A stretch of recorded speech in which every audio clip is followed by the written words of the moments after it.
Chapter 1796. Chu Luyue comforted Xue Xue for a while and carefully wiped the blood off its claws.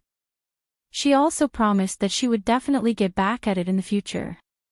Only then did Xue Xue become happy again and run around her. It had indeed been staying in the Yuntian Tower to cultivate during this period of time. It was not allowed to come out if it did not meet its master's requirements. Therefore, Chu Luyue had been here for a long time before it was finally free. After throwing those messy things to the back of its mind, Xue Xue became lively again. Chu Luyue simply brought it to the courtyard to play. This courtyard was not big, but to Xue Xue, as long as it was with Chu Luyue, it was always interesting. Seeing that there were many stones in the courtyard, it rushed over curiously and used its claws to fiddle with them. Dong! A stone next to it rolled down and landed on its hind legs. Xue Xue looked back with a blank expression. It did not move this stone. Why did it move by itself? It used its hind leg to push the stone away. In the end, a third stone rolled over. This time, the strength seemed to be a little stronger than before. Xue Xue was a little impatient. It waved its claws and kicked the stone away. However, in the next moment, the stone actually returned. It was heading straight for Xue Xue's face at an even faster speed. The sound of air being torn apart was sharp. Xue Xue was shocked and immediately turned to look. Only then did it see that when the stone flew over, it actually cut through the surrounding space, revealing a black space crack. Danger! Xue Xue immediately became vigilant. Suddenly, a clear and gentle voice sounded. Stop fooling around. It was Chu Luyue. After that, Xue Xue watched with her own eyes as the originally aggressive rock suddenly concealed all of its aura and fell to the ground with a clang. It looked no different from an ordinary stone. Just looking at it like this was really hard to imagine. A second ago, it was still full of killing intent, and the pressure from it made it tremble in fear. Xue Xue shook its head and looked again in disbelief. Those few stones had stopped. Everything just now was like an illusion. However, it did not really think that it was all fake. Chu Luyue walked over and grabbed Xue Xue's ear. There aren't many people here. With your appearance, it's inevitable that they'll be a little lively. Xue Xue was confused. Them? Who? Suddenly, its gaze froze. Wait, there aren't only these few stones around. Xue Xue turned her neck stiffly as a trace of shock flashed across her eyes. There seemed to be stones scattered everywhere in the entire courtyard.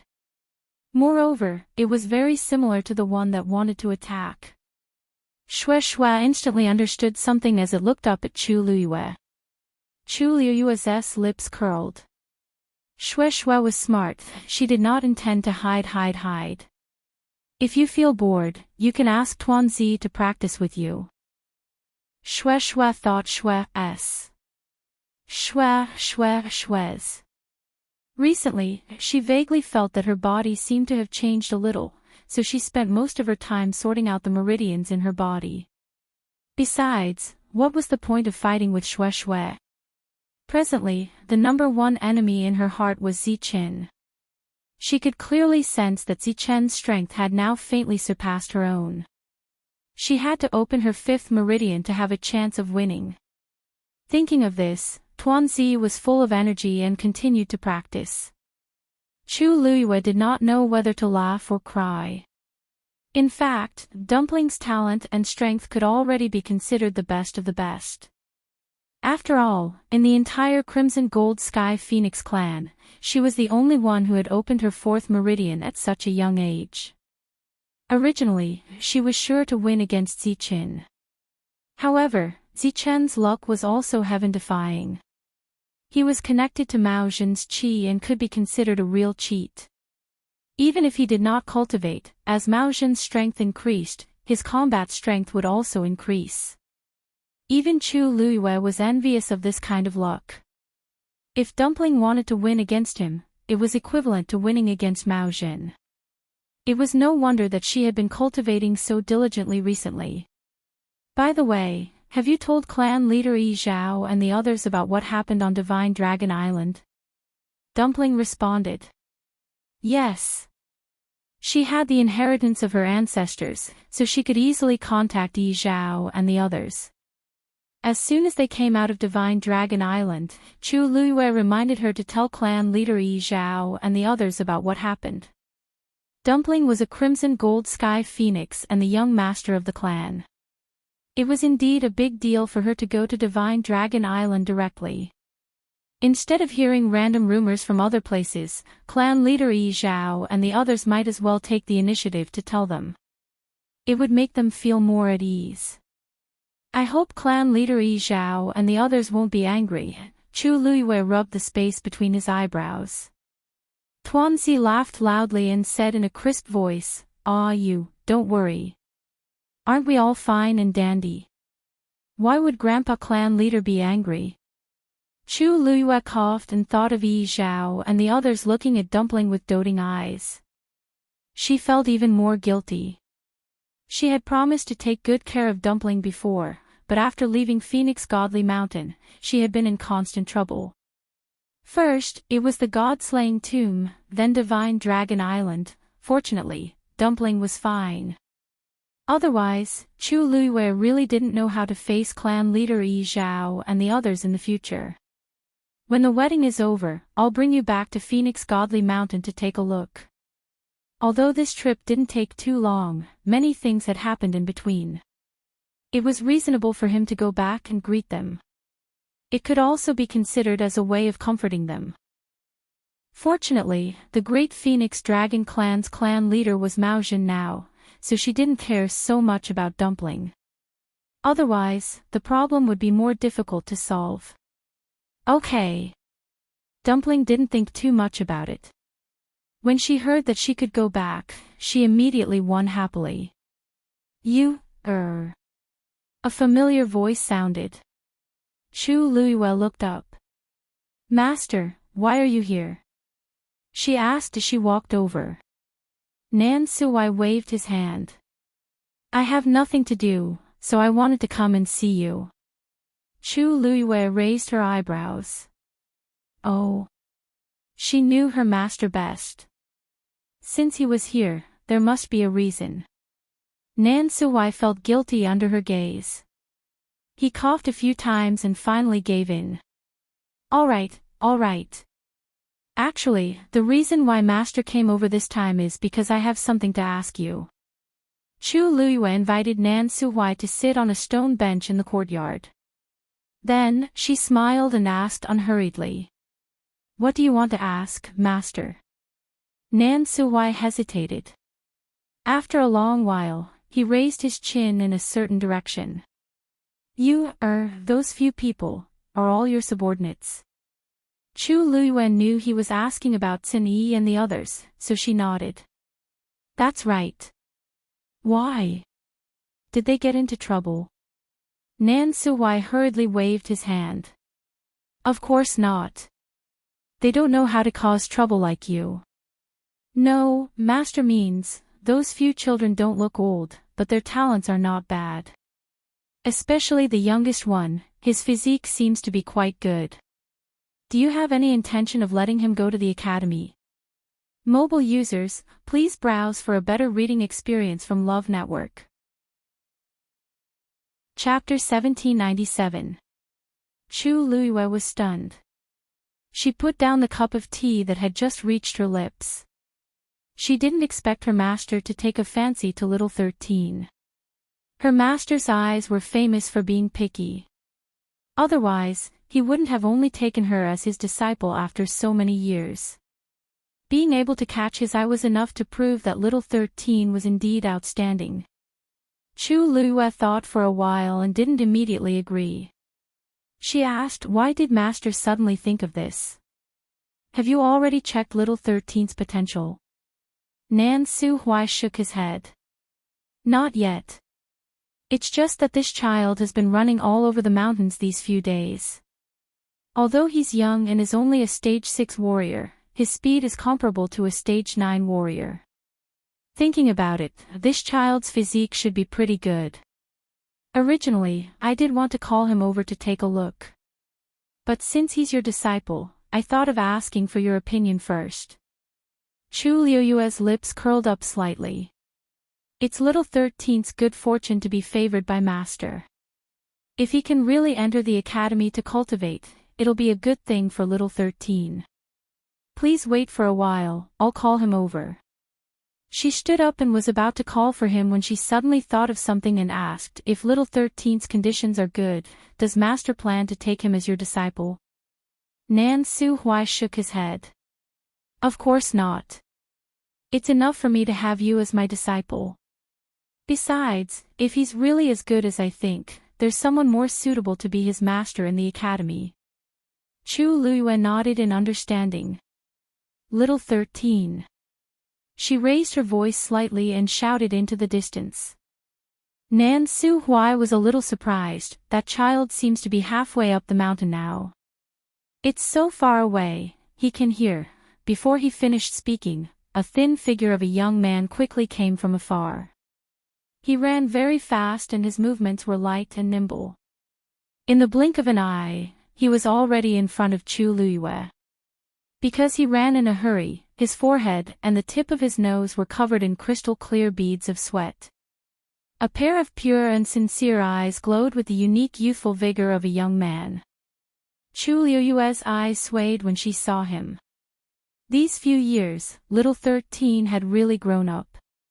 In her memory, he was still a child. Master, are you looking for me? Chu Luyue came back to his senses and nodded with a smile. Come here. With that, she returned to Nan Suhuai's side. Master thinks that your talent is not bad and wants to see your aptitude. If you pass, you can go to Lingxiao College to cultivate in the future. Chu Luyue said concisely. 13 was taken aback. He looked at Nan Suhuai, then at Chu Luyue. This means, he has been here for several days. Of course, he knew who the master was. He had also heard of the other party's identity. He just didn't expect that it would be related to him. When Chu Luyue saw that he was stunned, he thought that he had startled the child. He laughed again and said, 13, what are you waiting for? Stretch out your hand. 13 obediently stretched out his hand. Nan Suhuai put 2 fingers on 13's wrist.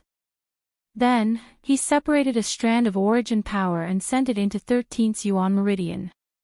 A moment later, a trace of surprise flashed across his eyes. Chu Luyue asked, Master, how is it? Nan Suhuai didn't answer the question immediately. He just withdrew his hand, stood up, walked to 13's side, and squeezed his shoulder. 13 looked at Chu Luyue helplessly. Chu Luyue gave him a reassuring look. 13 then continued to sit there quietly, allowing Nan Suhuai to squeeze his shoulder, arm, and other bones. After a while, Nan Suhuai stopped. At this moment, the way he looked at 13 was very different from before. Master, how is it? Chu Luyue felt a little guilty when she saw his reaction. Can 13 enter the Lingxiao College to cultivate? Of course, she hoped that 13 could do better. Nan Suhuai paused for a long time before he turned to Chu Luyue. His expression was serious, but there was a smile in his eyes. If he can't enter the Lingxiao College, then I'm afraid not many people in the world can do it. That means he passed. Chu Luyue's worried heart suddenly relaxed, and her lips curved up into a bright smile. Really? Can't be more real. Do you think I'll lie to you? Nan Suhuai also smiled. He stroked his beard and said emotionally, I didn't expect you to have such a good seedling by your side. He has the Tianjing Yuan meridian. And his physique is special. He's a natural martial artist. Chu Luyue was stunned by Nan Suhuai's words. She didn't know that 13 had such a top talent. She widened her eyes slightly and looked at 13. 13 blinked his eyes. His expression was pure and innocent, and there was a hint of confusion in his eyes. He seemed to be at a loss of what to do with the situation in front of him. Chu Luiyue took a deep breath. 13, why didn't you tell me before? 13 hesitated for a moment and said, I don't know about this, Nan Suwai asked curiously. You have such a good cultivation talent, but you haven't done any related tests before? 13 shook his head. Chu Luiyue just remembered that 13 really didn't check on this. When she found 13, he was still very young. It was snowing heavily in the Imperial capital and it was bone-chilling. He was only wearing a thin layer of clothing and was curled up in a corner, covered in filth. At that time, she just ordered the servants to bring him some food and clothes before leaving. However, after walking for a long distance, she realized that the child had been following her at a distance that was neither too far nor too close. At that time, she was very surprised. Because her carriage was very fast. Even a real cultivator might not be able to keep up with it, let alone a child. But the child's body was thin and weak, but his footsteps were very fast. He easily kept up with her. Most importantly, he followed them silently, as if he was invisible. If she didn't notice that something was wrong and found him later, no one would have noticed his existence. Chu Luiyue felt that this child was very interesting, so she brought him back. Originally, she wanted to see what his talent and aptitude was like, but many things happened at the time. She was busy dealing with them and didn't have the time to do this. Instead, she threw him to Tsinyi and asked him to take care of him. Later, when she was free, she thought of 13 and asked Tsinyi about him. Tsinyi said that 13 was quite talented and suggested that Chu Luiyue take him in and let them nurture him well. Chu Luiyue agreed without much hesitation. Since then, 13 became the youngest member of the 13U Guard. Chu Luiyue pursed her lips. Tsinyi should know about 13's situation. Why didn't he say anything? Nan Suwai stroked his beard and sighed. Even if this child goes to Lingxiao College, he will definitely be one of the best among the geniuses there. Chu Luiyue nodded and was about to speak when 13 took the initiative to speak. Master, can I not go to the college? Mobile users, please browse for a better reading experience from Love Network. Chapter 1798. The entire courtyard fell silent for a moment. Chu Luiyue was stunned for a while before she understood what 13 meant. He said, he didn't want to go to Lingxiao College. Nan Suwai was also a little confused. He had never encountered such a situation before. In the world of divine ruins, countless geniuses worked hard to cultivate in the hope of entering Lingxiao College. Many people saw this as the glory of their lives and that of their entire family. It was no exaggeration to say that Lingxiao College was indeed the highest school that all the geniuses in the world flocked to. They had always been the ones to choose people, and they had never been rejected like this. 13, you've just arrived in the world of divine ruins, so you probably don't know what Lingxiao College means. Chu Luiyue sorted out her thoughts and felt that 13 was still a little young and didn't consider things thoroughly. That was why he said such words. She looked at 13 and said seriously, 13, this is an extremely rare opportunity. Many people want to enter the college but don't have the qualifications. She really didn't want 13 to miss this great opportunity. 13 shook his head. Master, I know all this. Before he came, his big brother and the others had already told him a lot about the world of divine ruins. Lingxiao College was the college where his master studied, so of course, they had done a lot of research. He really didn't want to go. I know, it's my honor to be appreciated by the dean. But I've gotten used to following Big Brother and the others all these years. I think it's pretty good. 13 paused and took a deep breath as if he had mustered up his courage. I don't want to leave Big Brother and the others, and I don't want to leave you. In another courtyard of Changi Mountain, Wu Yao was practicing boxing. Little Hachi was applying nail polish. Yu Jiu was waving a wooden sword. Shi Fang was plowing the ground. A few days ago, he had started farming as soon as he arrived. Now, fresh and green sprouts had already grown on the ground. It's the most reassuring to eat the vegetables you grow yourself. Shi Fang straightened his back and sighed. He had a bad habit of only eating the vegetables he grew. During this period of time, he had been busy running around and didn't have time to do these. The ones he brought from home were almost finished. It would take another month for the newly planted ones to ripen. Shi Fang could only struggle to get by. But when he saw these fresh shoots, his mood improved a lot. Little Hachi glanced at him. "You're even more pretentious than me." According to Shi Fang's present realm, even if he ate one meal a month, it was nothing much. However, he was very stubborn and had to eat it every day. Moreover, if it wasn't planted by him, he would rather starve to death than eat it. Spoiled. Shi Fang didn't mind. He wiped the sweat off his forehead and smiled. "Sister 8, every time I cook, you never miss a meal." Little Hachi glared at him. "No one will think you're a mute if you speak less." Wu Yao had just finished a set of punches. When he heard this, he couldn't help but ask, "Can't all of you just stop for a day? Bickering every day. Even if you guys aren't tired of it, my ears are about to grow calluses." Both of them ignored him. However, Yu Jiu interrupted. "Fifth brother, you can't persuade anyone anyway. Why do you have to do this every time?" Wu Yao's eyebrows twitched. "Practice your swordsmanship well."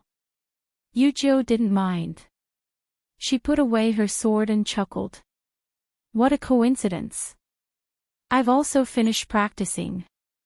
Wu Yao couldn't be bothered with her. Yu Jiu walked to the chair next to her and immersed herself in it. "Let's not talk about anything else. The heaven and earth energy here is abundant. It's quite suitable for cultivation." "Oh right." He suddenly thought of something and stood up abruptly. 13 was called over by Master just now. What was it for? At that time, he was focused on practicing his swordsmanship, so he didn't pay much attention. Little Hachi changed her fingernails. "Oh, it seems that Master's master has taken a fancy to him. This kid has been jumping up and down happily these past few days. He didn't restrain himself at all. So, he was seen by others." Yu Jiu nodded, but she was a little worried. "This means... Does that person want to take him in as a disciple? But he's Master's master. This isn't appropriate, right? That's not likely. However, there's an 80% chance that 13 will go to Lingxiao College." Wu Yao also walked over. "Let's see what that kid says." Little Hachi scoffed. "What's there to worry about? 13 is smart. Will he agree to go to Lingxiao College?" "That's true." It was rare for Shi Fang to agree with Little Hachi's words. He nodded. "If he agrees, then we'll have taught a fool." At this moment, Tsini walked out of the room. The few of them instantly straightened up. "Big brother." Tsini stood with his hands behind his back. His narrow and indifferent gaze swept across the few of them. He said calmly, 13 has his own opinions. Let him do whatever he wants. On the other hand, don't forget where you are. Be more vigilant about what you can and can't say." The few of them looked solemn. "Yes." Tsini nodded. He actually didn't care about the few of them. Ever since that incident with Master, they were much more vigilant about everything. "Also, if you hear any unpleasant words these few days, ignore them. We'll discuss them after Master's wedding." At this point, he glanced meaningfully at Little Hachi. Little Hachi could only raise her hand helplessly. "Got it." Can't you see that I haven't been going out these few days? There were a few times when she heard some people sneaking around and almost hit them. In the end, she decided to just stay in Changi Mountain. Out of sight, out of mind. Only then did Xin-Yi nod in satisfaction. Everyone, continue with your work. After Xin-Yi finished speaking, he glanced into the distance again before retracting his gaze and returning to the room. After 13 finished speaking, the entire courtyard fell silent again. Chu Luiyue didn't know what to say for a moment. She could tell that 13 was speaking from the bottom of his heart. Lingxiao College might be full of temptation to others and was a holy land that they yearned for. However, this was clearly not the case for 13. She paused and wanted to persuade him again. 13, have you thought it through? If you go to Lingxiao College, you'll only be cultivating. It doesn't mean that you'll leave us. After all, I'm also a student of the college, right? Once such an opportunity was missed, it wouldn't come again. However, 13's expression gradually became determined. He stared at Chu Luiyue and shook his head. Chu Luiyue suddenly felt a headache coming on. If it were little Hachi and the others, she would just give the order directly. However, 13 was still a child. Nan Su-Hui sighed and smiled in relief. Forget it. It seems that this child isn't fated to be with Lingxiao College. There's no need to force it. Also, his talent doesn't seem to have been delayed. His cultivation progress is quite good. He should have a good master. Chu Luiyue tapped her finger lightly on the stone table. 13 naturally didn't have a master. He had always been brought up by Xin-Yi and the others. Mobile users, please browse and read. A better reading experience comes from Love Network. Chapter 1799. Nan Su-Hui left with some regret. Before he left, he even reminded Chu Luiyue that 13 was indeed a good seedling and must be nurtured well in the future. Actually, Nan Su-Hui said this out of consideration for Chu Luiyue. After all, 13 was her subordinate. If he developed well, it would naturally be the best for her. 13 was still young and could not be seen clearly.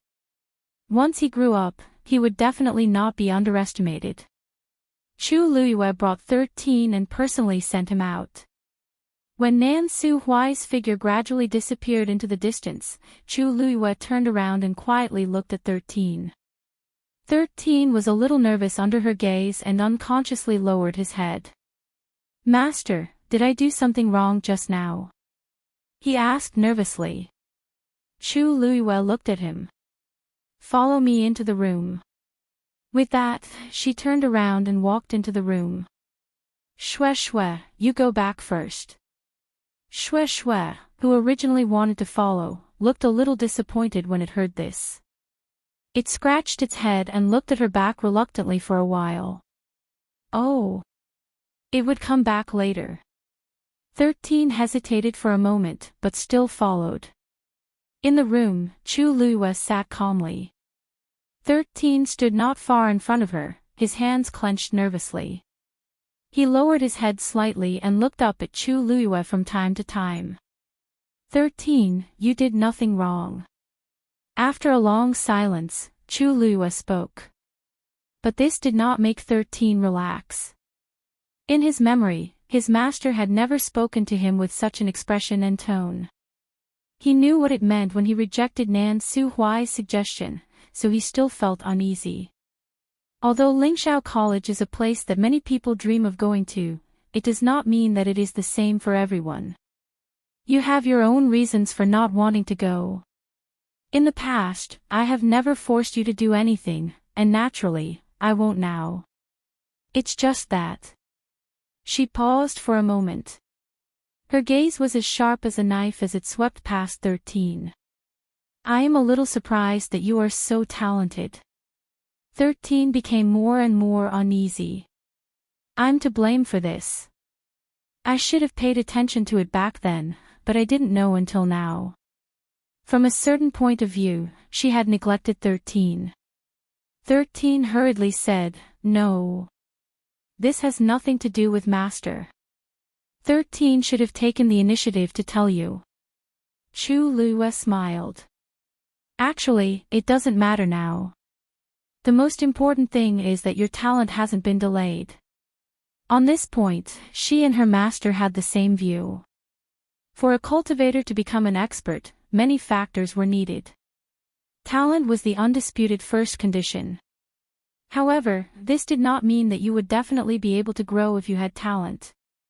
Without the guidance of a good master, without enough patience and perseverance, no matter how good one's talent was, it would be wasted.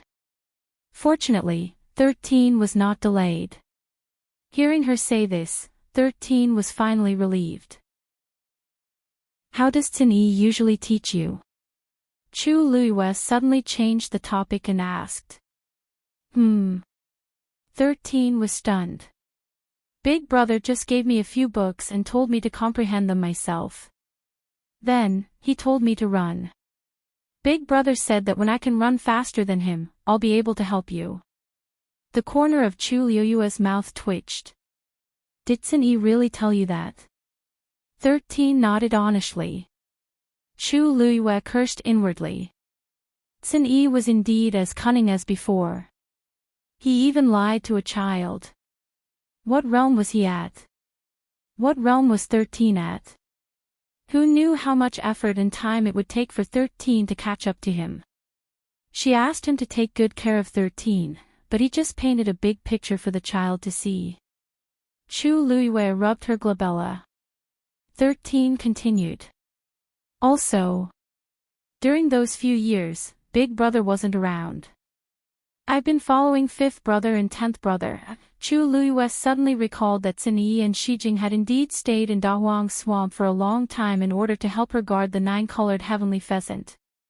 Thinking about it this way, 13 had been through quite a lot. It was really rare for him to be able to grow to his current state in such a chaotic situation. Chu Liyue thought for a moment and asked again. "Who else knows about your talent?" 13 hesitated for a moment and said softly, "Other than Big Brother and the others, no one else. In other words, everyone else in the 13U guard knew about this, but she, the master, was the only one who didn't know anything." Chu Liyue took a deep breath, closed her eyes, and waved her hand. "Go back and call Tsinyi over." Tsinyi soon arrived. After he pushed open the door and entered, Chu Liyue glanced behind him. 13 didn't follow him. Tsinyi said, 13 hasn't finished his planned journey today, so I let him go first. Chu Liyue nodded. She had already asked everything that she should have asked. The remaining question should still be with Tsinyi. "You knew about his talent long ago. Why didn't you say anything?" Chu Liyue went straight to the point. Tsinyi's expression was calm. "In the beginning, I wanted to tell you, but I couldn't find the right time. Moreover, at that time, his health wasn't very good. I thought that I would tell you about this after his condition stabilized. I didn't expect that too many things would happen later on, so it dragged on until now." Chu Liyue was stunned. Tsinyi's words weren't without reason. "But, you should have told me about such an important matter earlier." "If I had known earlier." "Master, you don't have to worry. 13's cultivation has been very smooth all these years. Although I didn't tell you in time, it's not too late for you to know now, right?" Mobile users, please browse and read. A better reading experience comes from Love Network. Chapter 1800. Chu Liyue was speechless for a moment.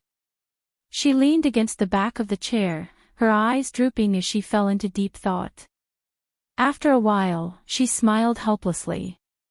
"You're right." She never doubted Tsinyi's loyalty to her. So even if Tsinyi didn't do things according to her wishes, she wouldn't be angry or worried. Tsinyi was extremely intelligent. Many times, it was indeed his existence that helped Chu Liyue avoid a lot of trouble. He was right. No matter when she found out about this, it didn't have much of an impact. Under their care, 13 still grew up well. The current him was already so outstanding that even her picky master wouldn't hesitate to praise him. That was already enough. Chu Luiyue looked up at Xin. Xin stood there quietly, looking at her with a calm expression. His eyes were calm and composed. Take good care of 13 in the future. Xin smiled and bowed.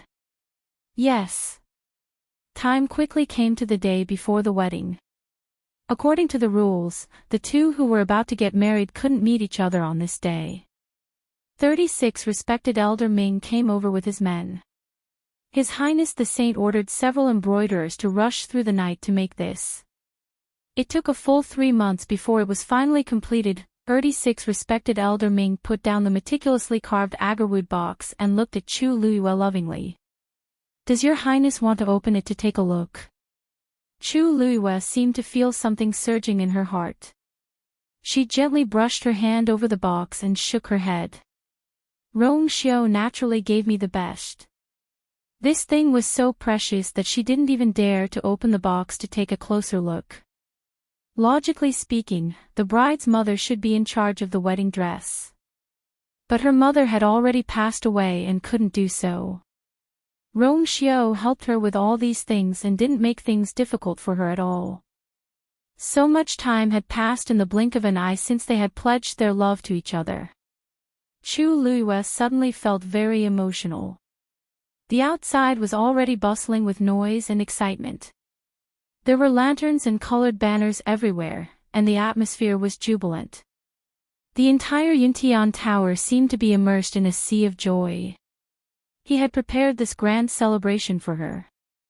36 revered Elder Ming looked kindly at Chu Luiyue and suddenly said, "Actually, this old man has a few words to say to your Highness.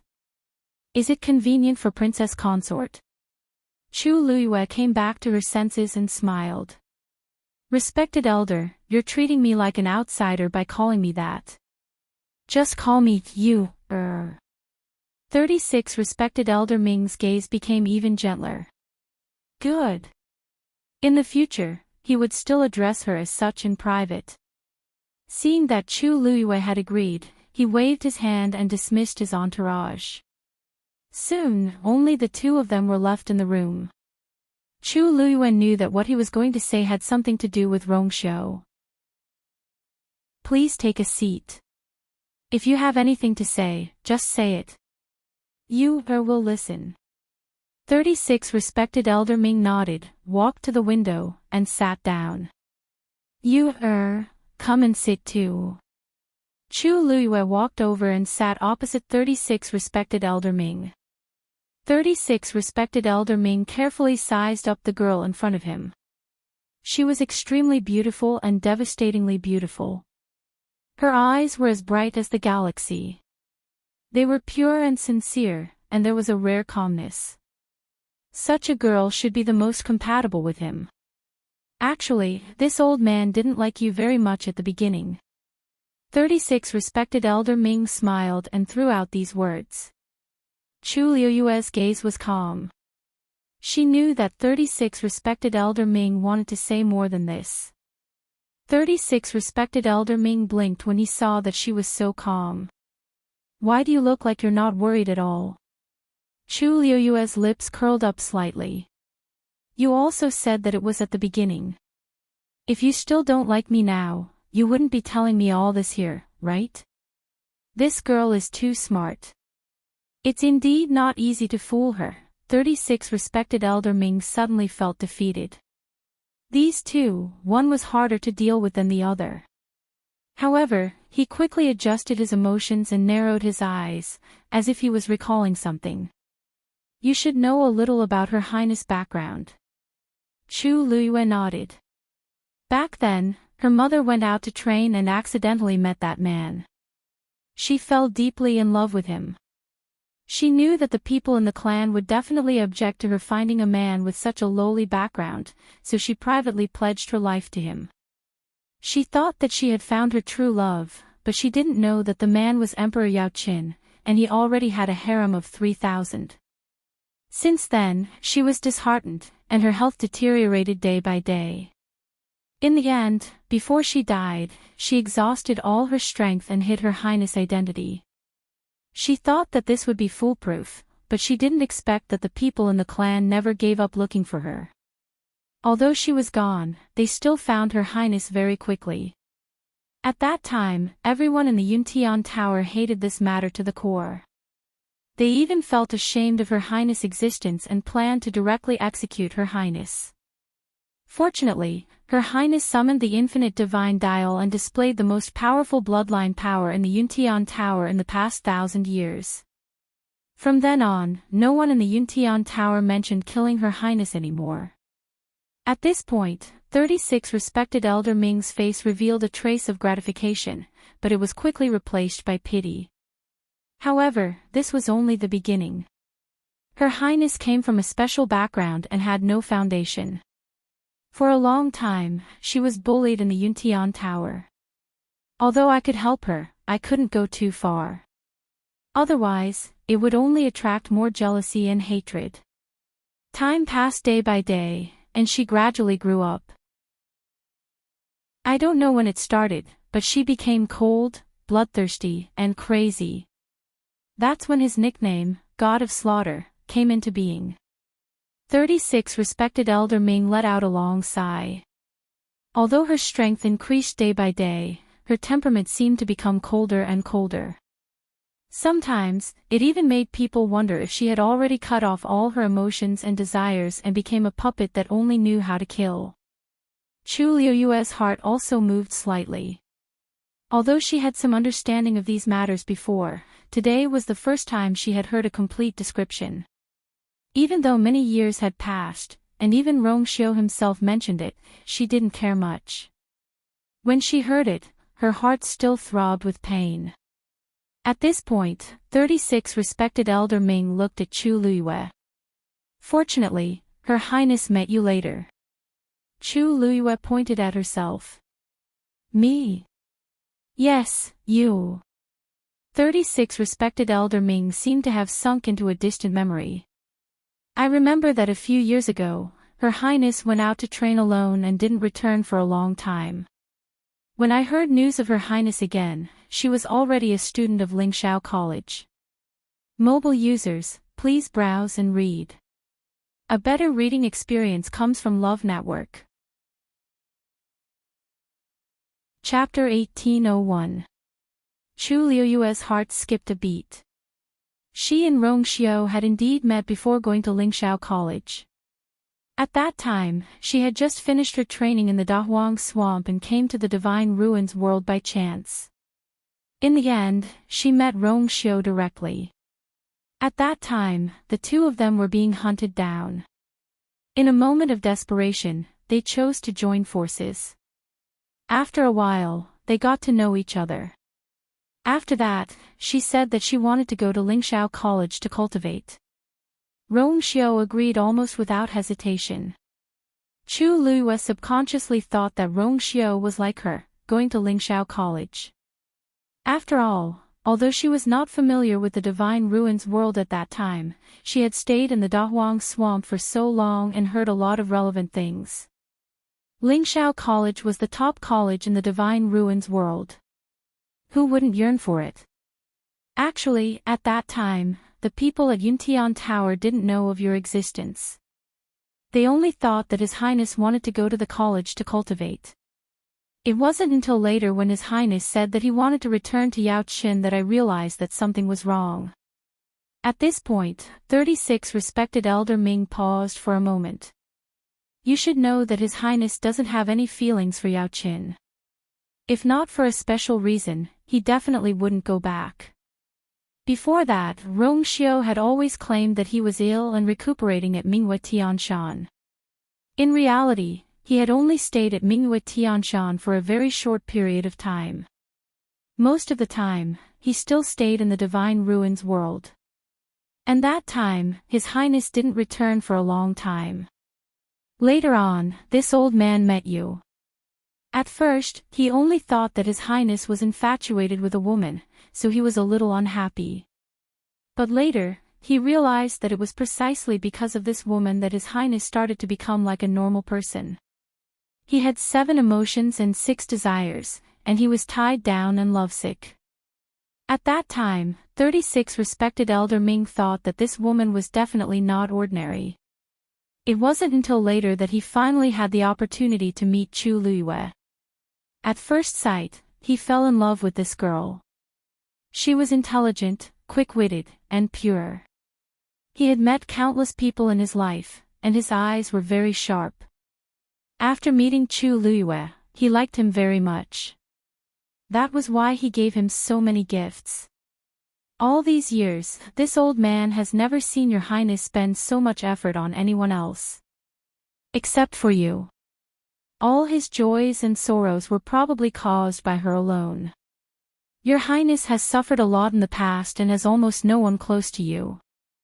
Now that you've met a woman who's in love with you, it's really rare. In the future, I hope that the two of you can grow old together.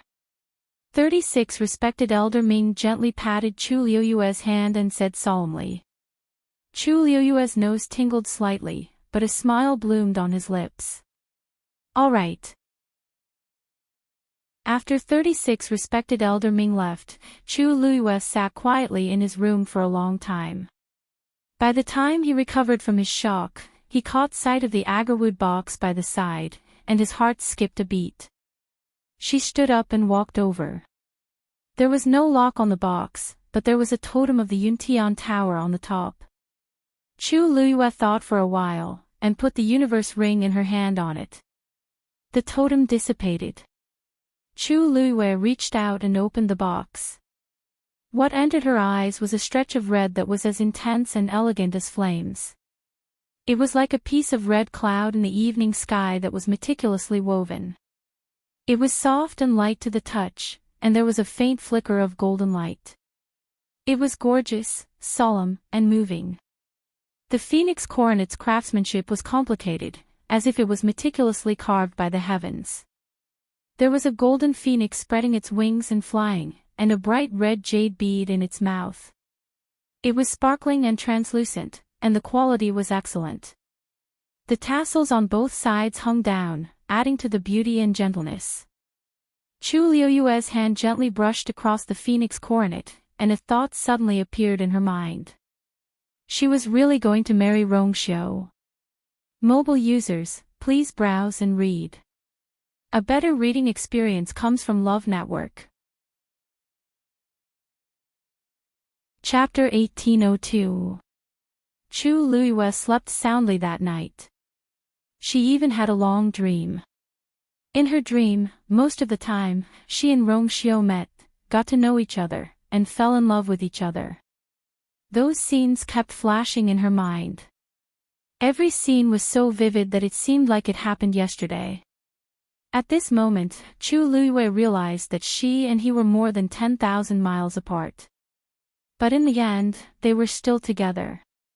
People who were destined to be together would always hold each other's hands tightly no matter what. Early in the morning, there was a knock on the door. Lu Yu. Lu Yu. Chu Luiyue was already awake. When she heard the voice, she knew that it was Mu Hongyu. She walked over and opened the door. Mu Hongyu rushed in excitedly. When she saw that Chu Luiyue still had her hair down, her eyes widened slightly. Lu Yu, why haven't you started to dress up? Chu Luiyue smiled helplessly. What's the hurry? Because she and Rongxiu were both in Yuntian Tower, and Changi Mountain was not far from Duming Peak, they could save a lot of tedious procedures.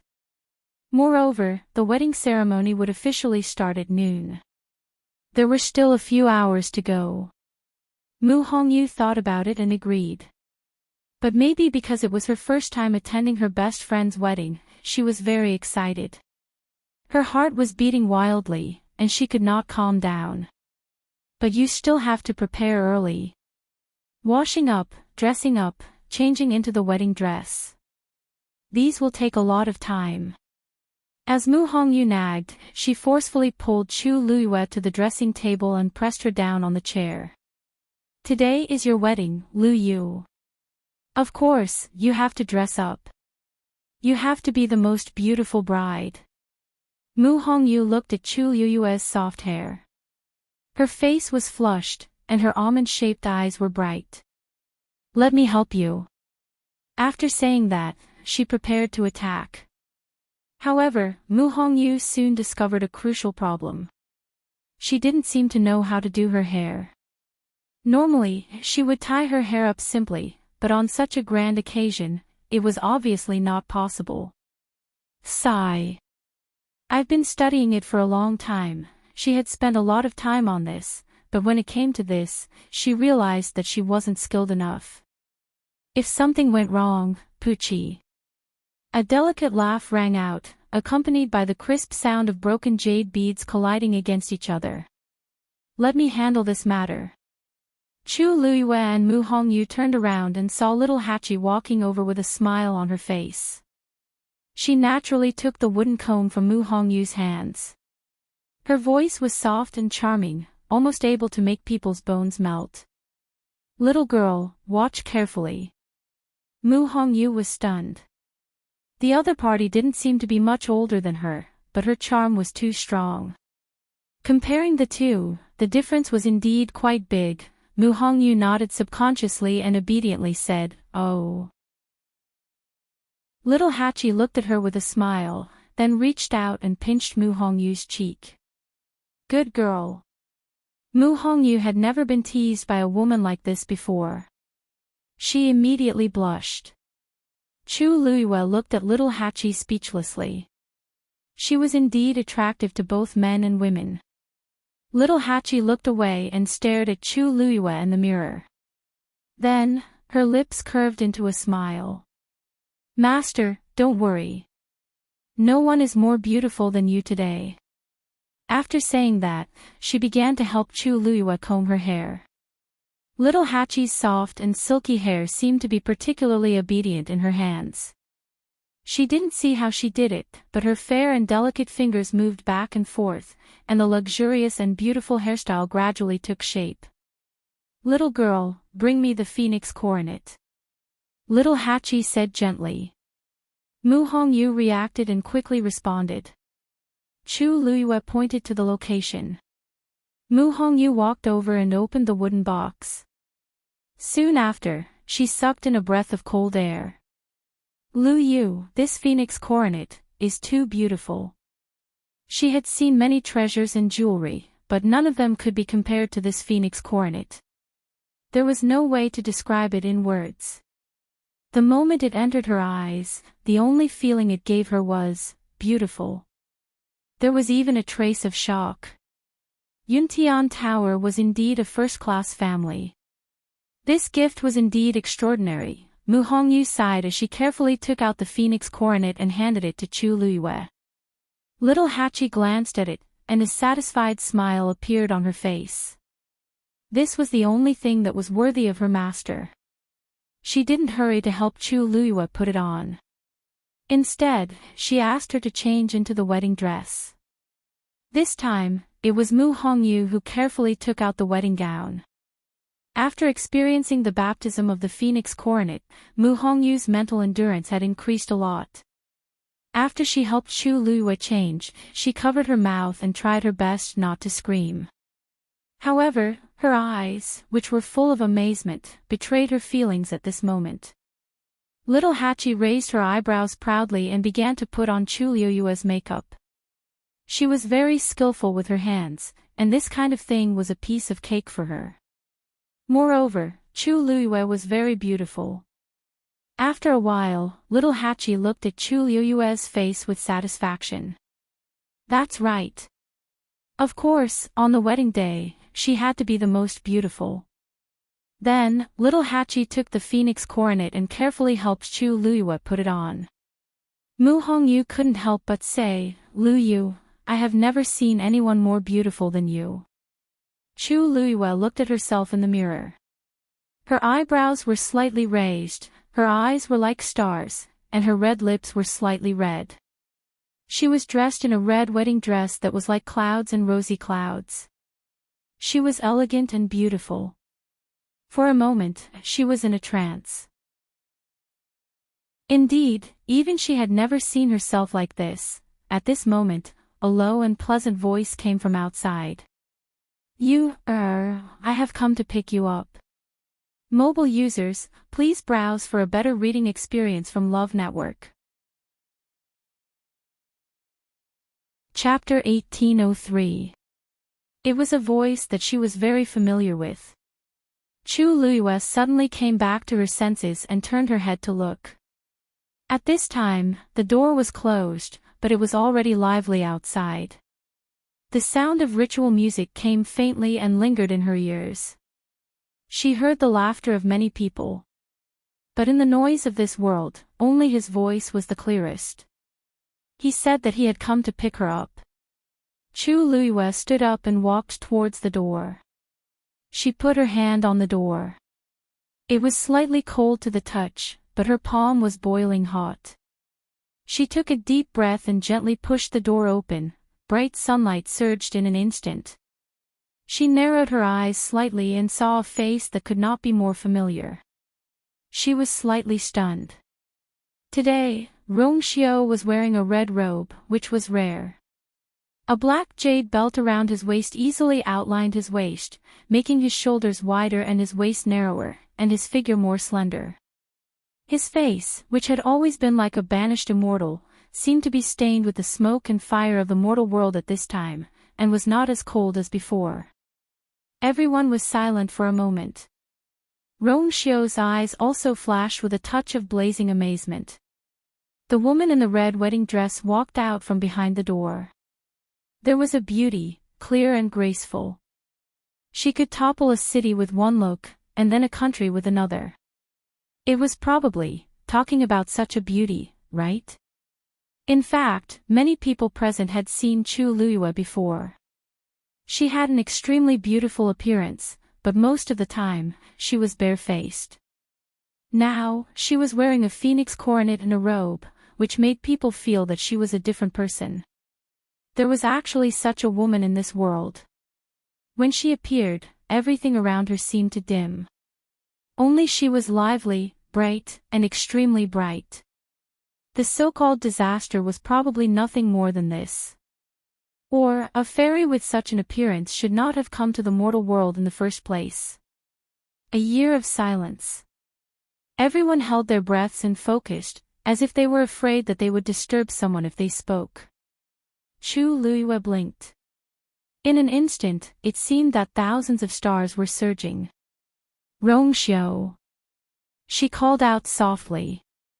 Rongxiu stared at her as if he wanted to carve her appearance into his heart.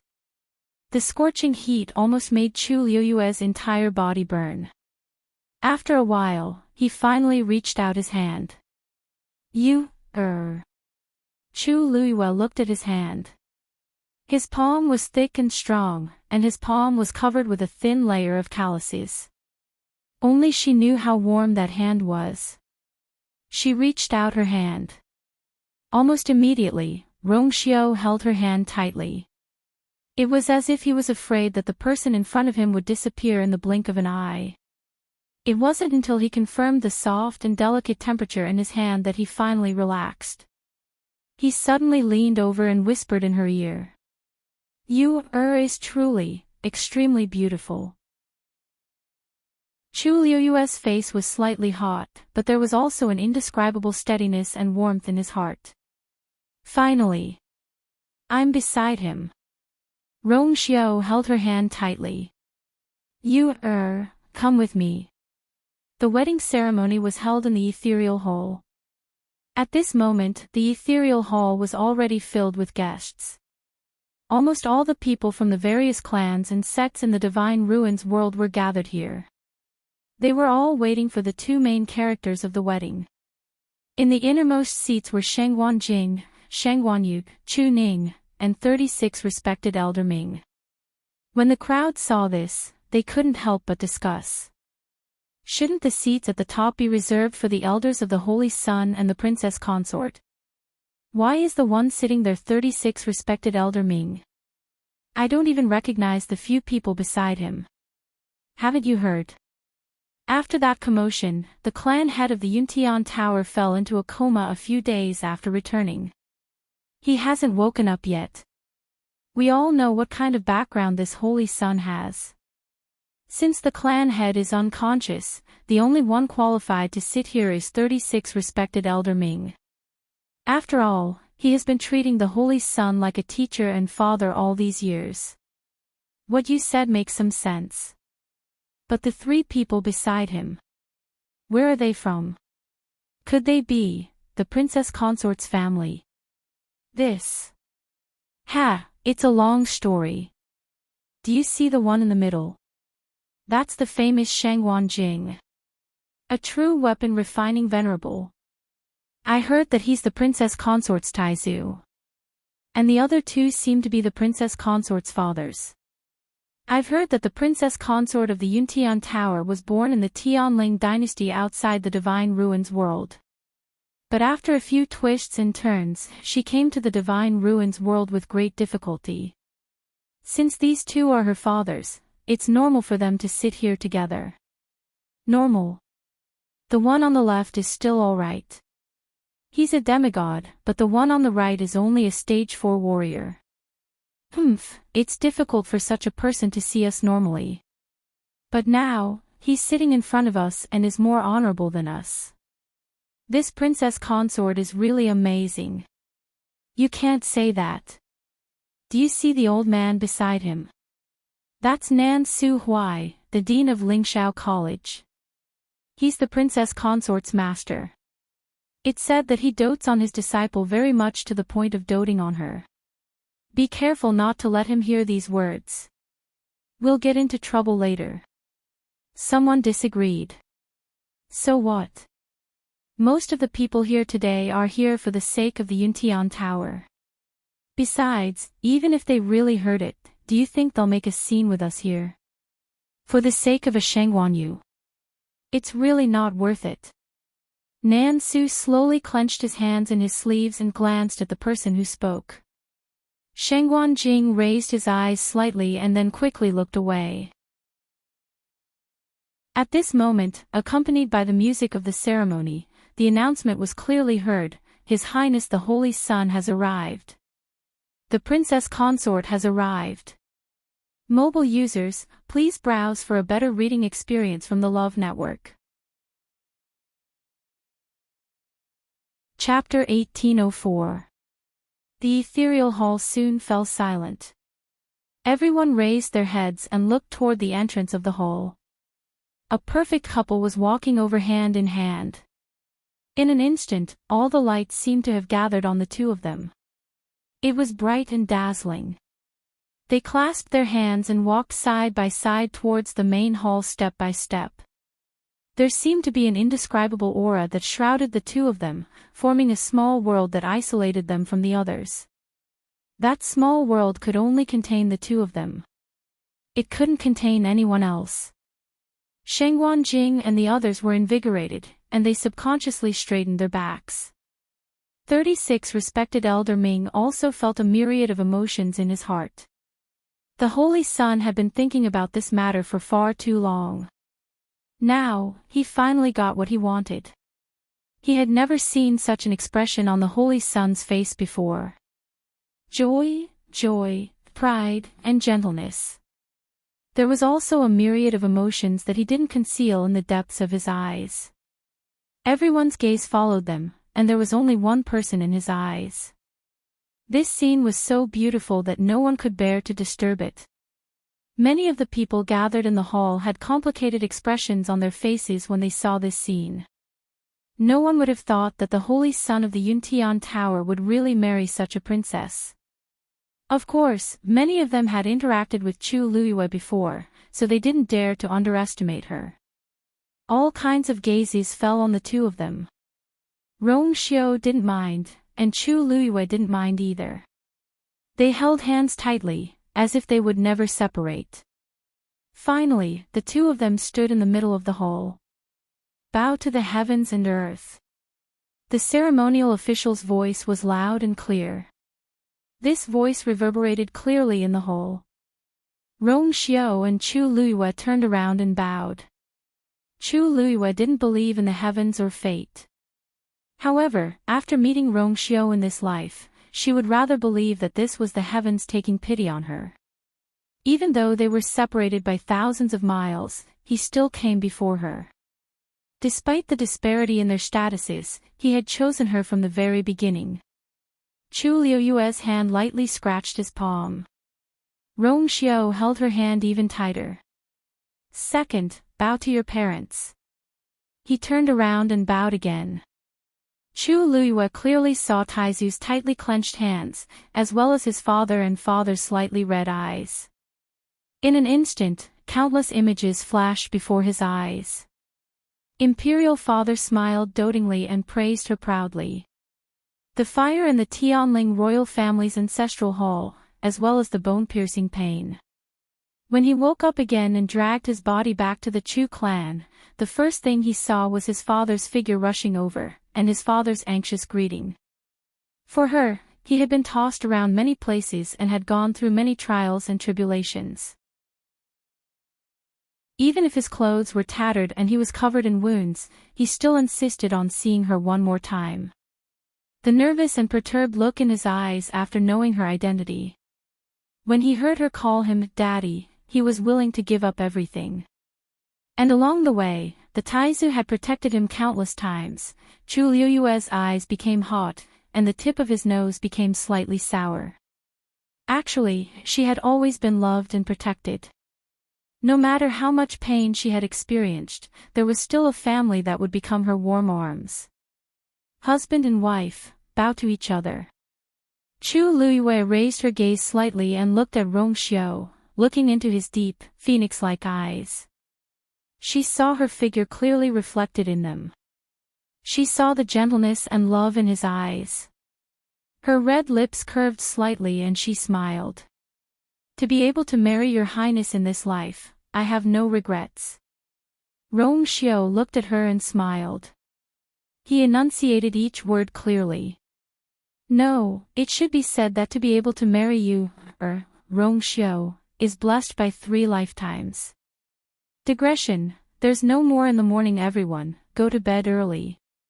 There are probably more than 10 chapters during the day. Ahem, the chapters will drop around noon, 6 p.m., and 11 p.m. Please check. I heard that some people want me to update 50 chapters a day. Ahem, although I didn't manage to do it, but for the next 3 days, I'll update more than 10 chapters a day. Mwah. Mobile users, please browse and read. A better reading experience comes from Love Network. Chapter 1805. The two of them bowed to each other. The ceremony is complete. As the chanter's clear voice spread throughout the grand hall, fireworks were set off from the numerous mountain peaks outside of Duming Peak. Bright patterns bloomed in the sky. Even during the day, one could still see the sparkling radiance. 36 revered Elder Ming stroked his beard and sighed. The Yuntian Tower has not been so lively for a long time. Now that His Highness had finally gotten what he wanted, he was relieved. Rong Xiao held Chu Luiyue's hand tightly, and the two of them walked side by side toward the innermost part of the great hall. Over there was an honorable bench. It was obviously reserved for His Highness the Holy Sun and the princess consort. Crimson clouds with a red tail as thin as gauze silently streaked across the black jade floor. As she walked, the tassels on the phoenix coronet swayed gently. The woman's skin was as smooth as jade, and her eyes were like a painting. What was even rarer was that she exuded an indescribable aura of spirituality. Just by standing there, she already surpassed the thousands of sceneries in the world. Her thick and long eyelashes fluttered gently, and the light in her eyes was like a gust of wind, gently stirring the thousands of stars in the night sky. Rong Xiao looked at her, his eyes deep. At this moment, he knew that everyone's eyes were focused on her. If it was in the past, he would definitely be unhappy. But today was different. This was their wedding. From now on, she was his princess consort. She was so dazzling and magnificent. She was his. The most moving treasure in the world was finally in his hands. The two of them sat down. Rongxiu reluctantly retracted his gaze from her and looked at the crowd in the great hall. After the ceremony, it was time for the banquet. But before the banquet began, there was still an extremely important process to go through. Gifts from the various families. After all, the Yuntian Tower was a first-rate family in the Divine Ruins world. It was famous and had a noble status. Now that it was the wedding of the powerful Holy Son, Rongxiu, of course, the various families had to prepare generous gifts to celebrate. The richness of this congratulatory gift was very important. On the one hand, it reflected the wealth and background of the person who gave the gift. On the other hand, it also showed that they were close to the Yuntian Tower. Today is Ai's wedding. Welcome, everyone. If there is any neglect, please forgive me. Rongxiu said as he raised his glass. Everyone raised their glasses as well. The hall was bustling with noise and excitement. Chu Luiyue sat next to Rongxiu. When he picked up the wine cup in his hand, he found that it had been replaced with green tea. She pursed her lips slightly and took a sip, hiding the smile in her eyes. Then, she put down her wine glass. Rongxiu tilted his head. Is it tasty? His gaze fell on her moist and full lips, and his eyes suddenly darkened. Chu Luiyue blinked and nodded. It was rare for her to be so obedient and a little naive. She was like a cat that had put away its sharp claws and turned into a soft ball, making people want to hold her in their arms. Rongxiu's fingers gently rubbed the wine cup twice and looked at the bright and warm sunlight outside. It was only noon. He drank the rest of the wine in one gulp. For the first time, he felt that time was so unbearable. The sect master of the celestial sect gives 2,000-year-old flying frost immortal pearls. The sect master of the purple phoenix sect gives a pair of night sea coral screens. The house master of the snowstorm house gives a green color great origin pill. The announcer's voice kept ringing. Chu Luiyue raised her eyebrows slightly. The Yuntian Tower's status in the world of divine ruins was indeed very high. Almost all the gifts given by the families were rare treasures. Ordinary families and clans had never seen them before, let alone give them away. Only the real big families and clans could have such confidence in foundation. Rongxiu listened at the side with a faint smile on his lips, and his eyes were relaxed. Everyone watched from below and sighed with emotion. It turned out that this god of slaughter could also show such a smile. And all of this was obviously because of the woman beside him. Time passed slowly. In the main hall, there was a low discussion. Those who have presented their gifts are all first-rate families in the world of divine ruins. It's obvious that they are all here because of the Holy Sun. But why hasn't the princess's people come out to present their gifts until now? Someone asked doubtfully. You don't know. The princess that the Holy Sun married is from outside the world of divine ruins. This time, for the wedding ceremony, they specially invited the princess's father and friends. But you know that kind of background, what good things can they bring? Someone laughed mockingly. When the families and sects in the world of divine ruins finish presenting their gifts, it should be their turn, right? But I guess, there's nothing to see. Why not? I'm looking forward to seeing what the relatives and friends of this princess, who has won the Holy Sun's favor and insisted on marrying no one else but her, will send. If they are all unpresentable, wouldn't the scene be exciting? Haha. Tisk tsk. You're really cunning. I like it. That scene, just thinking about it makes me feel good.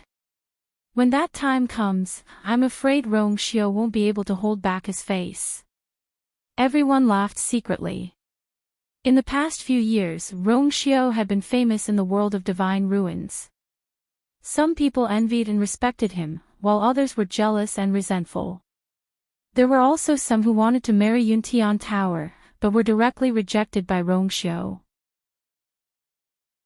How could the women and their families not be better than this lowly Shengguanyu? Although everyone present was talking and laughing, many of them had their own plans in their hearts.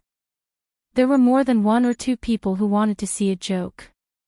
If this princess was embarrassed today, it would be equivalent to the Holy Sun, Rongxiu, losing face. Although many people lowered their voices, the ethereal hall was only so big, and most of the people present were top-notch experts. Who wouldn't be able to hear them? He had said that on purpose. On one hand, many of the clans present were first-rate clans, and they weren't inferior to Yuntian Tower. On the other hand, they felt that they were speaking the truth. If the truth was unpleasant to hear, how could they not be allowed to speak it? 36 Respected Elder Ming frowned and looked at Rongxiu. However, he saw that Rongxiu's expression was normal, as though he didn't care about these words. He turned his gaze and looked at Chu Luyue. Fine, this person is still smiling. 36 Respected Elder Ming sighed in his heart. I really can't see through them. At this moment, Shengguan Jing suddenly spoke. Yue. This low and deep voice immediately attracted everyone's attention. The ethereal hall fell silent. Chu Luyue looked over. Taizu. Shengguan Jing smiled. You and Rongxiu have finally come to fruition today. Taizu is happy. Taizu is used to living a carefree life, and he hasn't saved anything for you over the years. He doesn't have anything else to give you. Take this. As he spoke, he took out a bronze universe ring from his hand. Chu Luyue smiled like a flower. Anything given by Taizu is naturally the best. Taizu waved his hand and said casually. It's just 6 Supremacy God artifacts. What's so good about them? In the future, Taizu will personally forge a few more for you. At the very least, they have to be perfect. Mobile users, please browse for a better reading experience from LoveNet. Chapter 1806. Everyone in the ethereal hall gasped in astonishment. 6 Supremacy artifacts? Are you kidding me? One had to know that to most of the people present, obtaining an Emperor Divine artifact was already a great thing. Otherwise, there wouldn't have been a few clans who fell out with Lingxiao College over the Crimson Heaven Sword. They knew that Shengguan Jing was a Supremacy blacksmith, so it was within their expectations that he would give out Supremacy artifacts. However, they didn't expect Shengguan Jing to give out 6 Supremacy artifacts right off the bat. He even promised to give out a few more to make up for the 10 Supremacy artifacts. Were Supremacy artifacts as common as cabbages these days? Everyone was stunned. What they didn't know was that even though Shengguan Jing had always been a loner, he had never lost to other blacksmiths of the same level. Every time, not only would he forge a Supremacy artifact for himself, he would also win the treasures that the other party had painstakingly forged. Even if they were slightly inferior to Yangming's, they were still genuine venerable artifacts. Putting everything else aside, when it came to Supremacy artifacts, he was indeed rich. Furthermore, it was the kind of wealth that no one present could match up to. Seeing Shengguan Jing's casual attitude, many people felt as though they had been slapped in the face. They were just mocking the princess consort's relatives for not being able to give out anything valuable, but Shengguan Jing was the first to give out a trump card. Just these 6 Supremacy artifacts alone were already more valuable than most of the other Supremacy artifacts. Chu Luyue was also a little surprised. She knew that Taizu should have some valuable artifacts, but she didn't expect Taizu to give out 6 Supremacy artifacts at once. After a brief moment of shock, Chu Luyue took the artifacts with a smile. Thank you, Taizu. Shengguan Jing laughed heartily.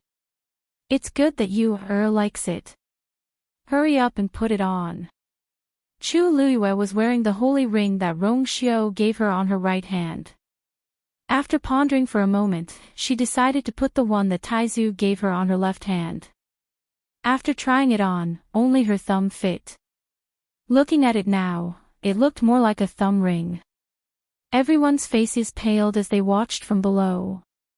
At this moment, Sheng Guanyu had a ring on his left hand that contained 6 venerable grade divine artifacts. The holy ring on his right hand symbolized the supreme status of the Yuntian Tower. Just this alone was enough to make many people look up to him. At this moment, Nan Su Huai burst into laughter. Senior Shengguan gave such a valuable gift right off the bat. It's really embarrassing. Everyone turned to look. What did the dean of Lingxiao College intend to give her? Chu Liuyue's eyes curved into crescents. Master has already given you many things. No matter what Master gives, you will like it. You brat. Nan Su Huai snorted with a smile.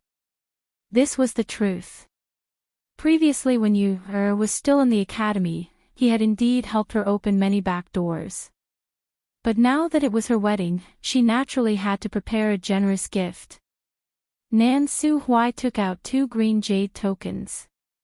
Chu Liuyue's heart skipped a beat. She seemed to have thought of something as shock flashed in her eyes. Could it be, this green jade token symbolizes the status of an elder of Lingxiao College? Those who hold this token can enter and leave Lingxiao College at will and enjoy the treatment of an elder. As he spoke, he flicked his wrist. The 2 green jade tokens flew to Chu Luyue and Rongxiu. The 2 of them reached out to take the tokens. Chu Luyue took a closer look and saw her name engraved at the bottom of the token. You. She turned her gaze and saw the word Xiu engraved on Rongxiu's green jade token. Just inject your force into it and it will be activated, Nan Su Huai said with a smile. Chu Luyue nodded. She held her breath and injected some force into the token. Buzz! The green jade token shone brightly. A number gradually appeared. Chu Luyue opened her eyes wide. This is... Nan Su Huai saw her expression and smiled even more proudly. I have already deposited some points inside. This should be enough for the 2 of you to use for a while, right? There is such a bonus. It was a pleasant surprise. How could it only be used for a while? Chu Luyue felt that even if she did whatever she wanted, she would not be able to spend it all in 10 years. Outsiders might not know what this number meant. But she knew. With these points, wouldn't she be able to pick the herbs in the Medicine Wind Valley as she wished? Wouldn't she be able to read the Xian'erei medical books in the library as she wished? The gift that her master had given her had truly hit the bottom of her heart. Chu Luyue raised her head, her eyes shining brightly. Thank you, Master. She suddenly felt that Master was more amiable. Nan Su Huai raised his finger and shook it. Actually, these are not the most important things. Do you know the most important thing about this green jade token? Chu Luyue was stunned. The green jade token was exclusive to the elders of the school. Master did not mean that she and Rongxiu would become the elders of the school. He only meant to give them the green jade token. Then, did it mean something else? Nan Su Huai put one hand behind his back and raised his chin slightly. He still had a smile on his face, but there was a hint of dignity in his eyes that could not be disobeyed. The holder of the green jade token will receive the highest protection of the Lingxiao College. If anyone hurts you, the Lingxiao College will avenge you at all costs. Every word was sonorous and forceful. It was like a clap of thunder that exploded in everyone's ears in the main hall. Everyone looked at each other and suddenly understood something. Nan Su Huai was going to protect Sheng Guanyu to the end. What did he mean by that? Lingxiao College would not stand by and do nothing if someone were to offend them in the future. Rongxiu was the holy son of the Yuntian Tower, so he did not need these things. It was obvious that these things were specially prepared for Shang Wanyu. In the past, Nan Su Huai had always stood behind her and stood up for her as the master of Shang Wanyu. In the future, the entire Lingxiao College would be her backing and trump card. Anyone who was afraid of Lingxiao College would have to be afraid of Shang Wanyu in the future. How was this a gift? It was clearly a gift of power. Mobile users, please browse for a better reading experience from Love Network.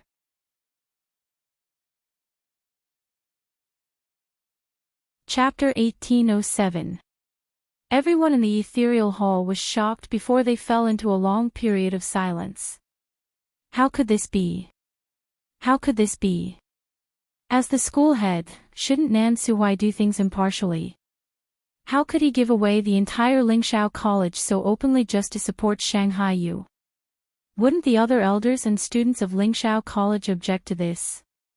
Nan Suhuai's actions aren't too appropriate, right? Indeed.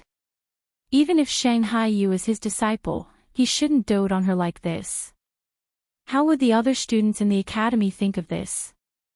I've heard that Nan Suhuai dotes on his disciple a lot, and it seems like he really lives up to his reputation, as expected of the school head. He's indeed generous. I wonder if Lingxiao College will be as peaceful as before in the future.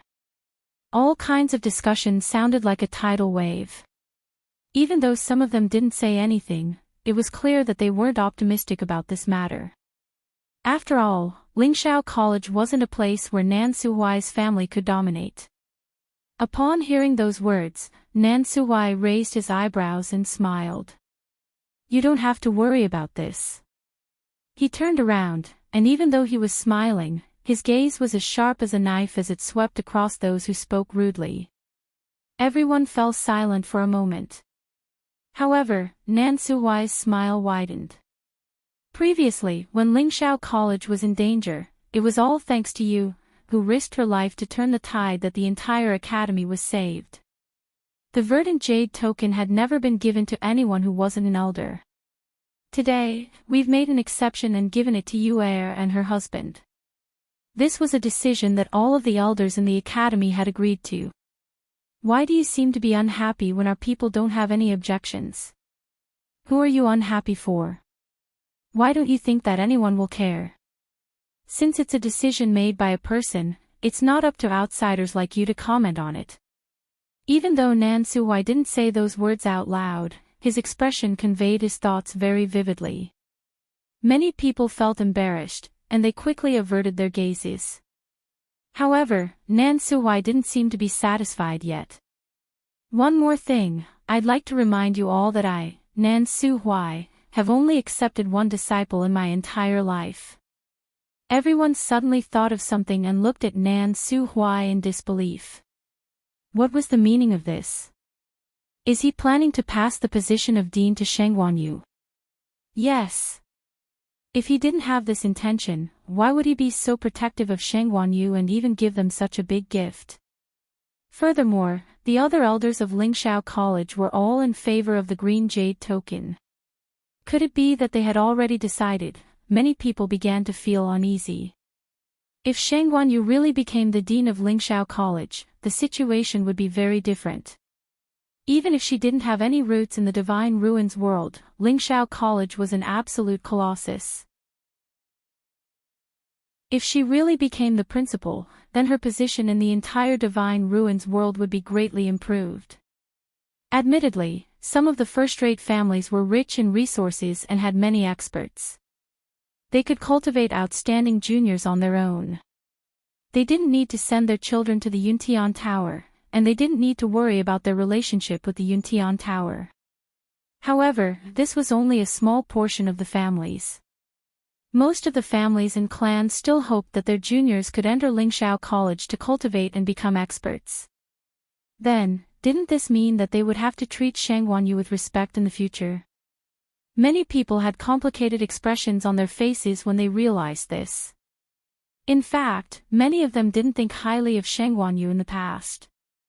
Even if she was talented and powerful, she was too weak without the support of her family. It was as if she would fall if the wind blew. But now, In front of them was the Yuntian Tower, and behind them was the Lingxiao College. With these two forces joining forces, how could the others compete? The atmosphere in the main hall became strange. Many of those who were tempted to make a move had stopped thinking about it.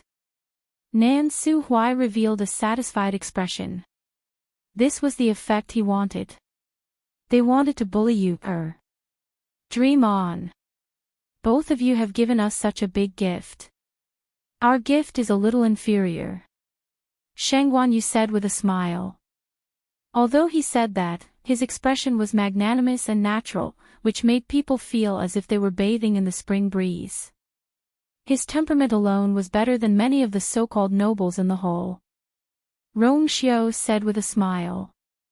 Father-in-law is the person closest to you, For you to travel such a long distance to come here, this is already the best gift for us. The word father-in-law was addressed to two people. Shangguan Yu and Chu Ning. Some of the people in the hall began to ponder.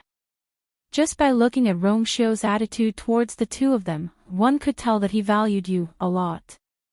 It was said that he had even invited the princess's friends and subordinates. It was rare to see someone so thoughtful. Shangguan Yu took out a wooden box. The wooden box was rectangular and black. There was a faint pressure coming from it.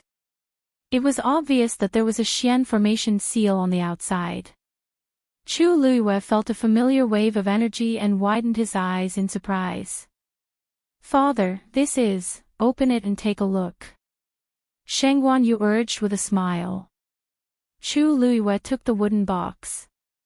The moment he held it in his hand, the seal on it was automatically removed. The energy inside it surged even more fiercely. Chu Luiyue paused for a moment. Click. The wooden box was opened. A dragon-headed scepter lay quietly inside. Chu Luiyue's heart skipped a beat. As expected. It was the Tianling scepter. Before I came here, the Tianling scepter flew out of the Langkuan Palace. I brought it with me. Shangguan Yu explained. It belongs to you after all. Chu Luiyue suppressed the excitement in his heart and reached out to hold the Tianling scepter. Buzz! In an instant, the eyes of the dragon head on the scepter shone brightly. Almost instinctively, Chu Luiyue held her scepter and swung it down. Shwa! The sound of air being torn apart sounded.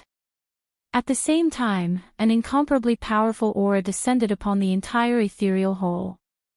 A supremacy artifact. Everyone was once again thrown into disarray. Why was it a supremacy artifact? Could it be that the people of the Shangguan clan were all giving such gifts? Shangguan Jing laughed heartily. This little thing still likes to stick to you. Chu Luiyue could also sense that the energy coming from the Tianling scepter seemed to be stronger than before.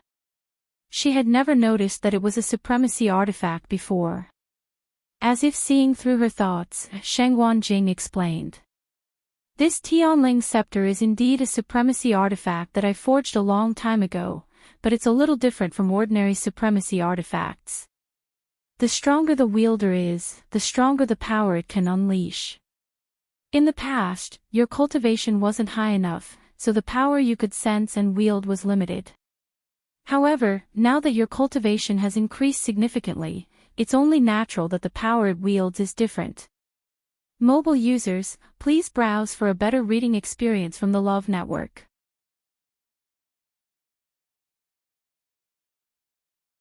Chapter 1808. Chu Luiyue was amazed when she heard this. No wonder. She had already seen the venerable artifact, but she didn't know about it. Pfft. Someone suddenly spat out a mouthful of blood and collapsed. The person beside him immediately frowned. Princess. We came here today to congratulate you. Isn't it inappropriate for you to target us like this? That person was unable to withstand the might of the heaven's writ scepter, and his chi and blood surged, causing him to spit out blood. Chu Luiyue raised her eyebrows in surprise. I just took out the Tianling scepter and he couldn't take it. I thought that those present today were all the top experts of the Divine Ruins world. So it turns out that I misunderstood. I'm sorry. As she spoke, she immediately took out a jade bottle and asked Enchanting to pass it to her. This is the rejuvenation pill. Please take it. Enchanting respectfully took the pill with both hands and handed it over. This time, not only did the person vomit blood, but even the person who spoke almost couldn't catch his breath. You're sorry. How are you sorry? That move just now was clearly intentional. Just as that person was about to say something, Rongxiu put down the wine cup in his hand. Clang! The sound was neither loud nor soft, but it suddenly felt like a huge rock pressing down on everyone's hearts. Rongxiu looked up slightly and glanced over.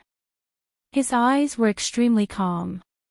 Today is I and Yu's big day. We can't see blood. Enchanting, send him out. Yes. Enchanting looked at the person who vomited blood. Please, being stared at by Enchanting, the man subconsciously trembled. At that moment, he couldn't say a single word. He forcefully swallowed the blood in his mouth, got up and left dejectedly. When he left, his footsteps were unsteady, as if he hadn't recovered yet. Everyone was silent for a moment.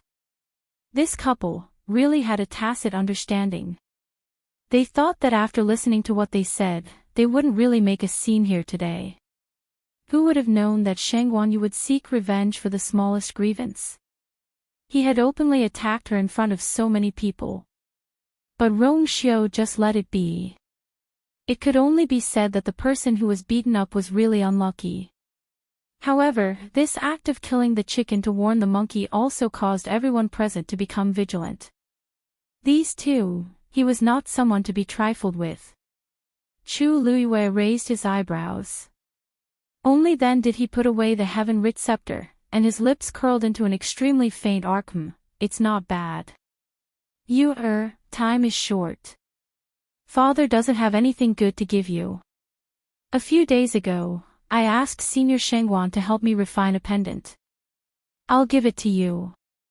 Chu Ning broke the silence in the hall and handed over a palm-sized jade box. This jade box was carried by Chu Ning himself.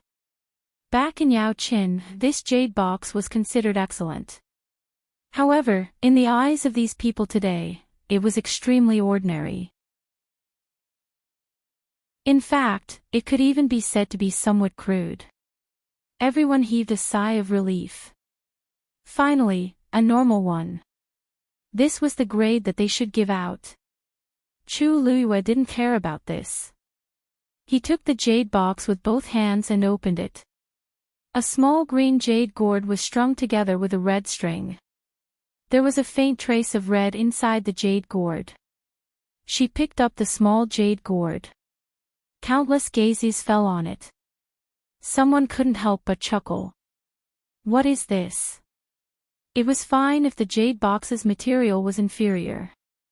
After all, it was just a container to hold gifts. But this jade gourd. Its quality wasn't very good either. Looking at the color, it was a bit mottled. It was really ugly to the extreme. How could such a thing be given out? Didn't Shang Wanyu feel embarrassed? Chu Liuyue's expression was slightly serious.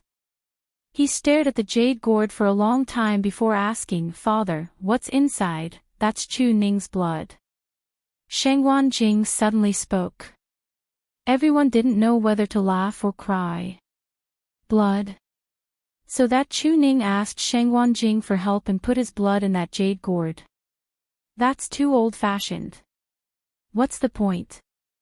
Oh my God, even if he doesn't have anything to give, he shouldn't be so poor, right? Giving his own blood. What is this? That's right. Even if he borrowed a gift, it would be better than this, right? If I were Shang Wanyu, I really wouldn't be able to accept this thing. Sounds of discussion gradually rose in the main hall. Chu Ning's hand tightened. This was indeed The best gift that he could give Su Yang. Shangguan Jing glanced around and suddenly laughed. I didn't know when the god's blood of the indestructible divine body became so worthless. As soon as he finished speaking, the hall suddenly became dead silent. Some people still had disdainful smiles on their faces, but their eyes were filled with shock. It looked very strange and funny. There were also people who quickly looked at Chu Ning. Indestructible divine body.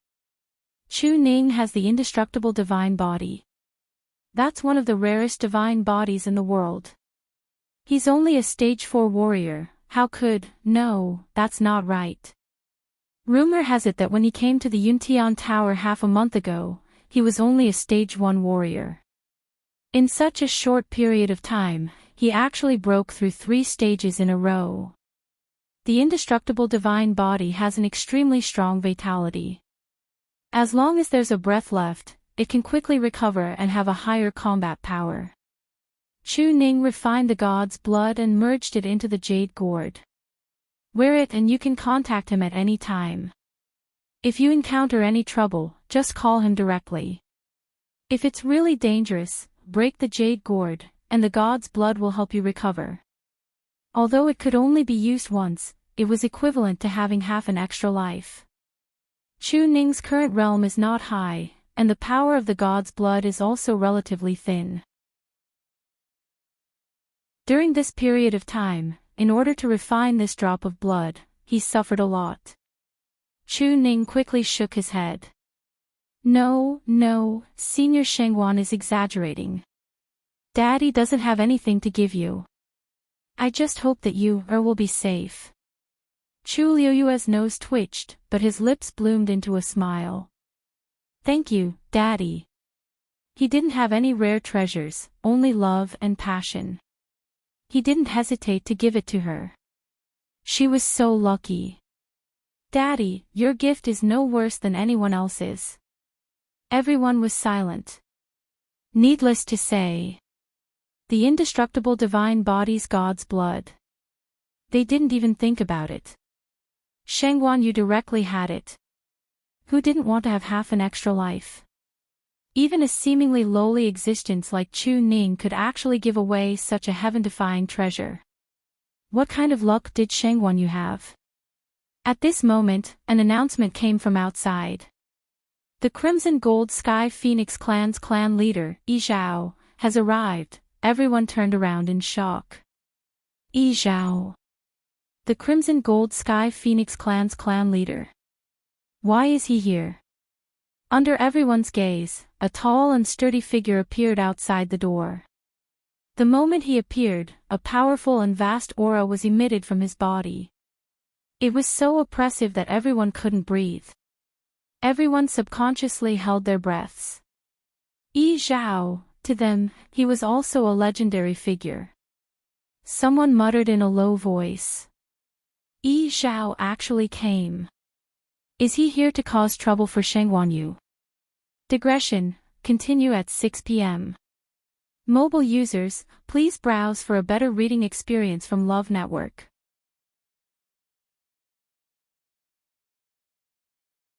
Chapter 1809. I've long heard that Shangguan Yu contracted a Crimson Gold Sky Phoenix and was invited to Phoenix God Mountain some time ago. Later on, I don't know how he came out. Yi Zhao appearing now, could it really be because of that matter? It's most likely. The Crimson Gold Sky Phoenix clan is so noble and arrogant. Yi Zhao has never interacted with the human race. Today, he's here personally, so it's definitely not simple. If the Crimson Gold Sky Phoenix clan really wants to make a move on Shangguan Yu, the Yuntian Tower won't be able to stop them, right? Not to mention the Yuntian Tower, none of the families present could be compared to the ancient Divine Beast clan's combat power. Many people in the hall stood up at the same time. Clan leader Yi Zhao, nice to meet you. We've heard a lot about you. I didn't expect to meet you today. Clan leader Yi Zhao, many of the people who still had some pride on their faces just now changed into eager and courteous smiles one after another. It was not difficult to hear the flattery in their words. Even though doing this would make him change too quickly and it would seem a little awkward, but who wasn't like this? Please. The person in front of them was the clan leader of the Crimson Gold Sky Phoenix clan. He was the world's top expert who could reject a venerable god expert without hesitation. Who here could be compared to him? Usually, many people wanted to establish a relationship with the Crimson Gold Sky Phoenix clan, but unfortunately, they didn't have the connections. Now, Yi Zhao was in front of them. How could they not seize the opportunity? This was a world where the strong preyed on the weak. Everyone had a strong desire to be strong. If they could establish a relationship with Yi Zhao, so what if others said that they were flattering, solicitous, and trying to curry favor with him? However, Yi Zhao completely ignored these people's greetings. His expression was cold and solemn as he strode forward. His pace was very hurried, and cold wind was wrapped around him as he walked. Wherever he passed, his aura crushed. Many people felt a little embarrassed when they were ignored. But this kind of embarrassment was quickly dispelled by themselves. Wasn't Yi Zhao always like this? If he could greet anyone with a smile, that would be a miracle. This person is indeed the same as the rumors say, cold-faced and cold-hearted, not only that. I heard that he's super strong and ruthless. All these years, the Crimson Gold Sky Phoenix clan is almost his sole say. Not to mention us, even their own clan members don't dare to disobey him. Do you guys smell it? That murderous and cold aura on his body. He hadn't even made a move yet, but the overflowing pressure was already so terrifying. If he really wants to make a move, I'm afraid no one here. Sky Phoenix Sky Phoenix Crimson Clan is Yi Zhao use it. Yi Zhao, Yi's clan. Under the gazes of everyone, Yi Zhao walked into the hall. Rong Xiu stood up first with a smile on his lips. Clan leader Yi Zhao, long time no see. How have you been? Everyone was stunned. Rong Xiu actually knows Yi Zhao. And judging from his tone, it seems like they have a good relationship. Could it be that he's pretending? Rong Xiu was powerful and famous in the Yuntian Tower, but they had never heard of him having any contact with the Crimson Gold Sky Phoenix clan. Just as everyone was guessing, Yi Zhao nodded and said indifferently, "That's right. Everything is as usual." Many people looked at each other secretly. Does he really know Yi Zhao Yu? Yi Zhao turned and looked at Chu Luyue. Shangguan Yu. His voice was low and cold. Everyone's hearts were in their mouths. It's coming.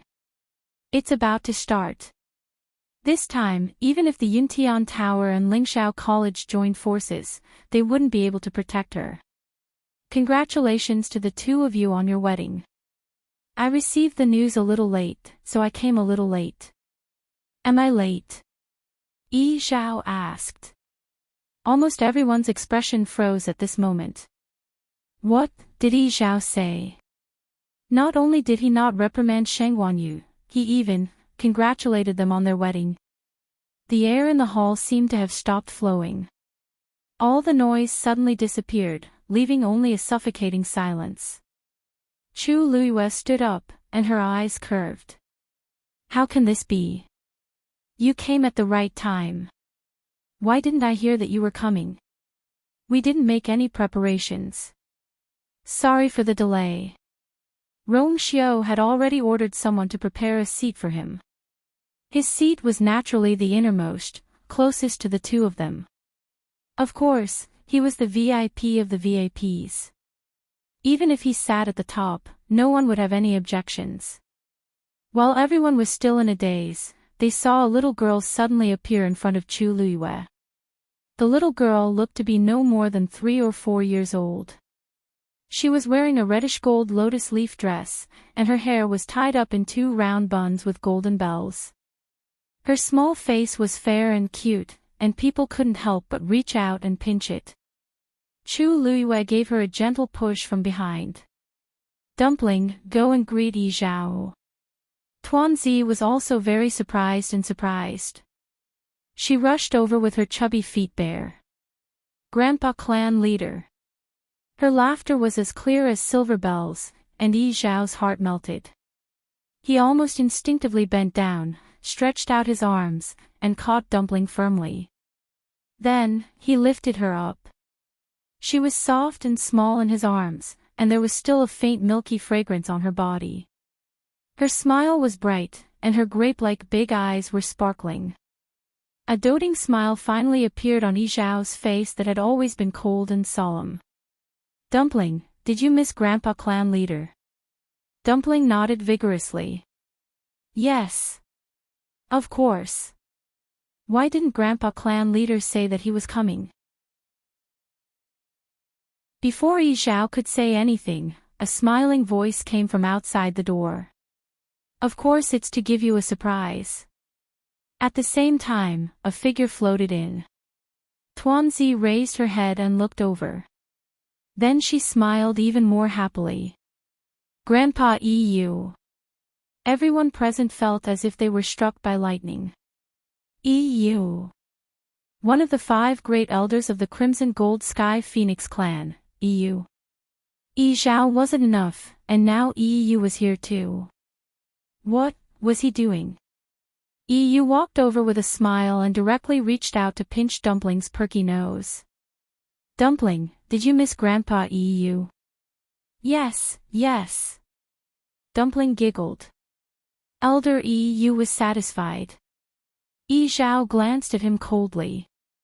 Elder Yu was fearless. Dumpling, you don't know, but Grandpa clan leader misses you so much that he abandoned me on the road just now. Hee. Yi Zhao's eyebrows twitched. It seemed that some people were really ungrateful. You're too useless. Their footsteps were so slow, and the wedding ceremony was about to end. Elder Yu coughed and touched his nose. It had been a long time since he was criticized like this. But who asked the other party to be the clan leader? Could he beat him? No, he couldn't. He could only endure it. So Grandpa clan leader misses me that much. Dumpling came to a realization. Then, she grabbed Yi Zhao's beard and leaned over to kiss his face. Dumpling also misses Grandpa clan leader a lot. Mobile users, please browse and read. A better reading experience comes from Love Network.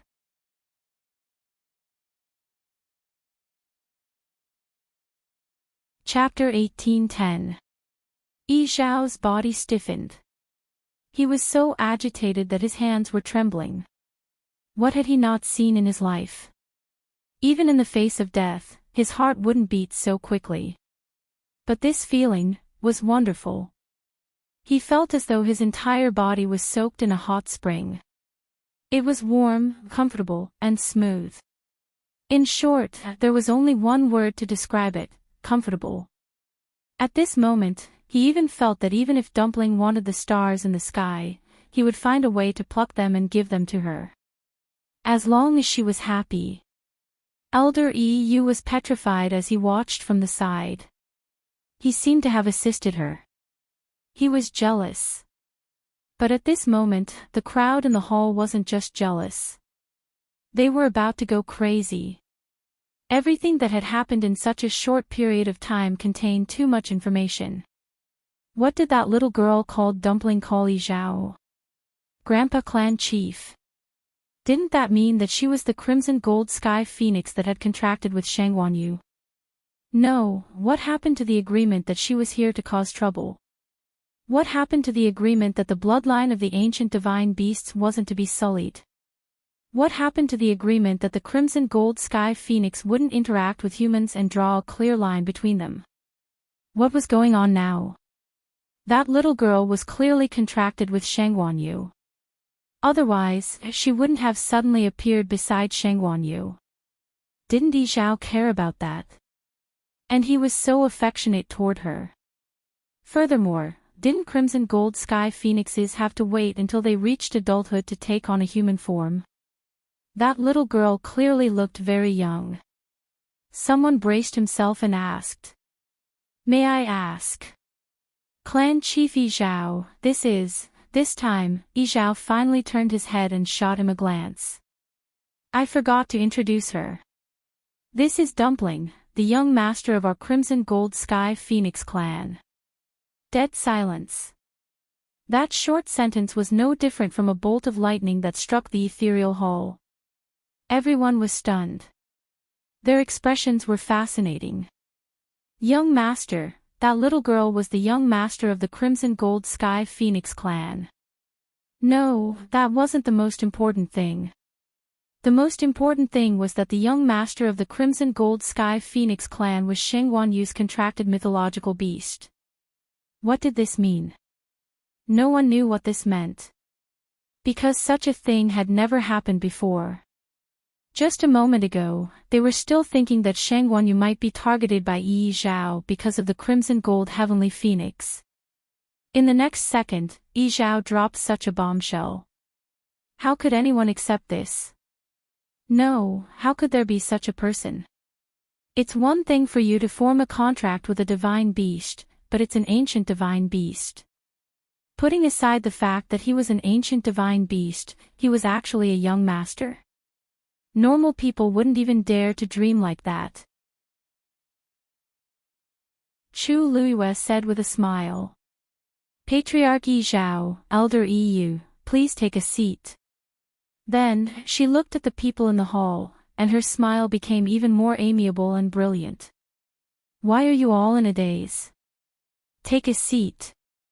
Today is the wedding day of Her Highness and I. We are very grateful that all of you took the trouble to come here. Everyone, please feel free to treat this place as your own home. Who's your own home? We don't have such a relationship with the Crimson Gold Sky Phoenix clan. For a moment, countless people were complaining in their hearts. However, Yi Zhao and Yi Yu were here, so they didn't dare to say a single word. It wasn't until Yi Zhao sat down with Dumpling that everyone sat down again one after another. His seat wasn't stable at all. There was only one thought left in most people's minds now. Offending Sheng Guanyu was equivalent to offending Dumpling. Offending Dumpling was equivalent to offending the entire Crimson Gold Sky Phoenix clan. If they were blind and killed Sheng Guanyu, it would be equivalent to killing the young master of the Crimson Gold Sky Phoenix clan. According to Yi Zhao's character, it wouldn't be enough to wipe out the entire clan 10 times. What the heck? Sheng Guanyu has such a background. Why didn't I hear anything about it before? That's right. Everyone thought that she offended the Crimson Gold Sky Phoenix clan. Who knew that she had contracted their young master? This is really something. Who can afford to offend such a powerful backer? But why would Yi Zhao agree to this? This doesn't make sense. You want to know? Go and ask him yourself. Anyway, I don't want to know. What's the use of knowing? Let's think about whether we offended that person just now. Who the hell told me that Sheng Guanyu is of a lowly background and has no one to rely on? I'll kill him when I get back. If that's called not having a backer, then let's not live anymore. Yi Zhao's appearance and declaration of his position caused everyone's attitude to take a 180-degree turn. It couldn't be helped. A strong fist was the highest truth.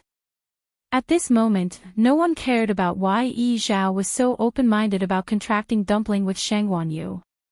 He had already said that he was their young master and even came to support them. Wasn't that enough? Dumpling nestled in Yi Zhao's arms, beaming with joy. Seeing that she was fine, Zhao and Yi Yu were also relieved. In fact, a large part of the reason why they decided to come this time was because Dumpling said that they had gone to Divine Dragon Island. Even though Dumpling said that she was fine, they were still worried. After thinking about it, they still came. In addition, this way, Sheng Guanyu and Dumpling would have less trouble traveling in the Divine Ruins world in the future. Killing several birds with one stone, why not? Yi Zhao said, "Oh, right. By the way, our Crimson Gold Celestial Phoenix clan has also brought a small gift for your wedding. As he spoke, he nodded at Elder EU beside him. Elder EU stepped forward with a smile and handed over a jade bottle. This is the spring water condensed in the frost cave on Godly Phoenix Mountain. It's only produced once every 100 years, and it's extremely beneficial for cultivation. This is a small gift to show our respect. A trace of shock flashed across Chu Liuyue's eyes. She knew about this item. Back then, that god-level expert had gone to Godly Phoenix Mountain to ask for this item. And at that time, he had only asked for a few drops. In the end, he hadn't even been able to enter Godly Phoenix Mountain, let alone obtain the spring water from the Frost Cave. She didn't expect that not only did Yi Zhao and the others come personally, but they also brought such a generous gift. Chu Liyue received it with both hands and thanked them solemnly. Everyone in the main hall revealed looks of envy. Some people were so lucky that they couldn't understand it. After today's event, even if they wanted to do anything in the future, they would have to think twice. Suddenly, another low and heroic laughter sounded out from afar. Ha ha ha. It's so lively here. Is this old man late? Mobile users, please browse for a better reading experience from Love Network. Chapter 1811. Someone else is coming. When everyone heard this voice, they all looked outside the door. Why does this wedding ceremony seem to be getting more and more lively? It's already so late. Who could it be? I don't know. In the world of divine ruins, basically everyone who has dealings with the Yuntian Tower is here, right? Many people were filled with guesses. Soon, that figure came from the horizon and appeared in front of the main hall. His speed was so fast that the person in charge of passing on the message outside didn't even have time to make a sound. The main hall fell silent. Everyone's gaze fell on the person who came. It was a man who looked to be in his 40s. He was tall and sturdy, and his face was angular. At this moment, he was walking inside with a warm smile on his face. Who is this? I don't know, but looking at his imposing manner, he doesn't seem to be an ordinary person. When did such a person appear in the world of divine ruins? Yi Zhao sat up straight and stared at the person who came. Rong Xiao and Chu Liyue stood up at the same time. Rong Xiao smiled. Senior Mao Jin, you're finally here.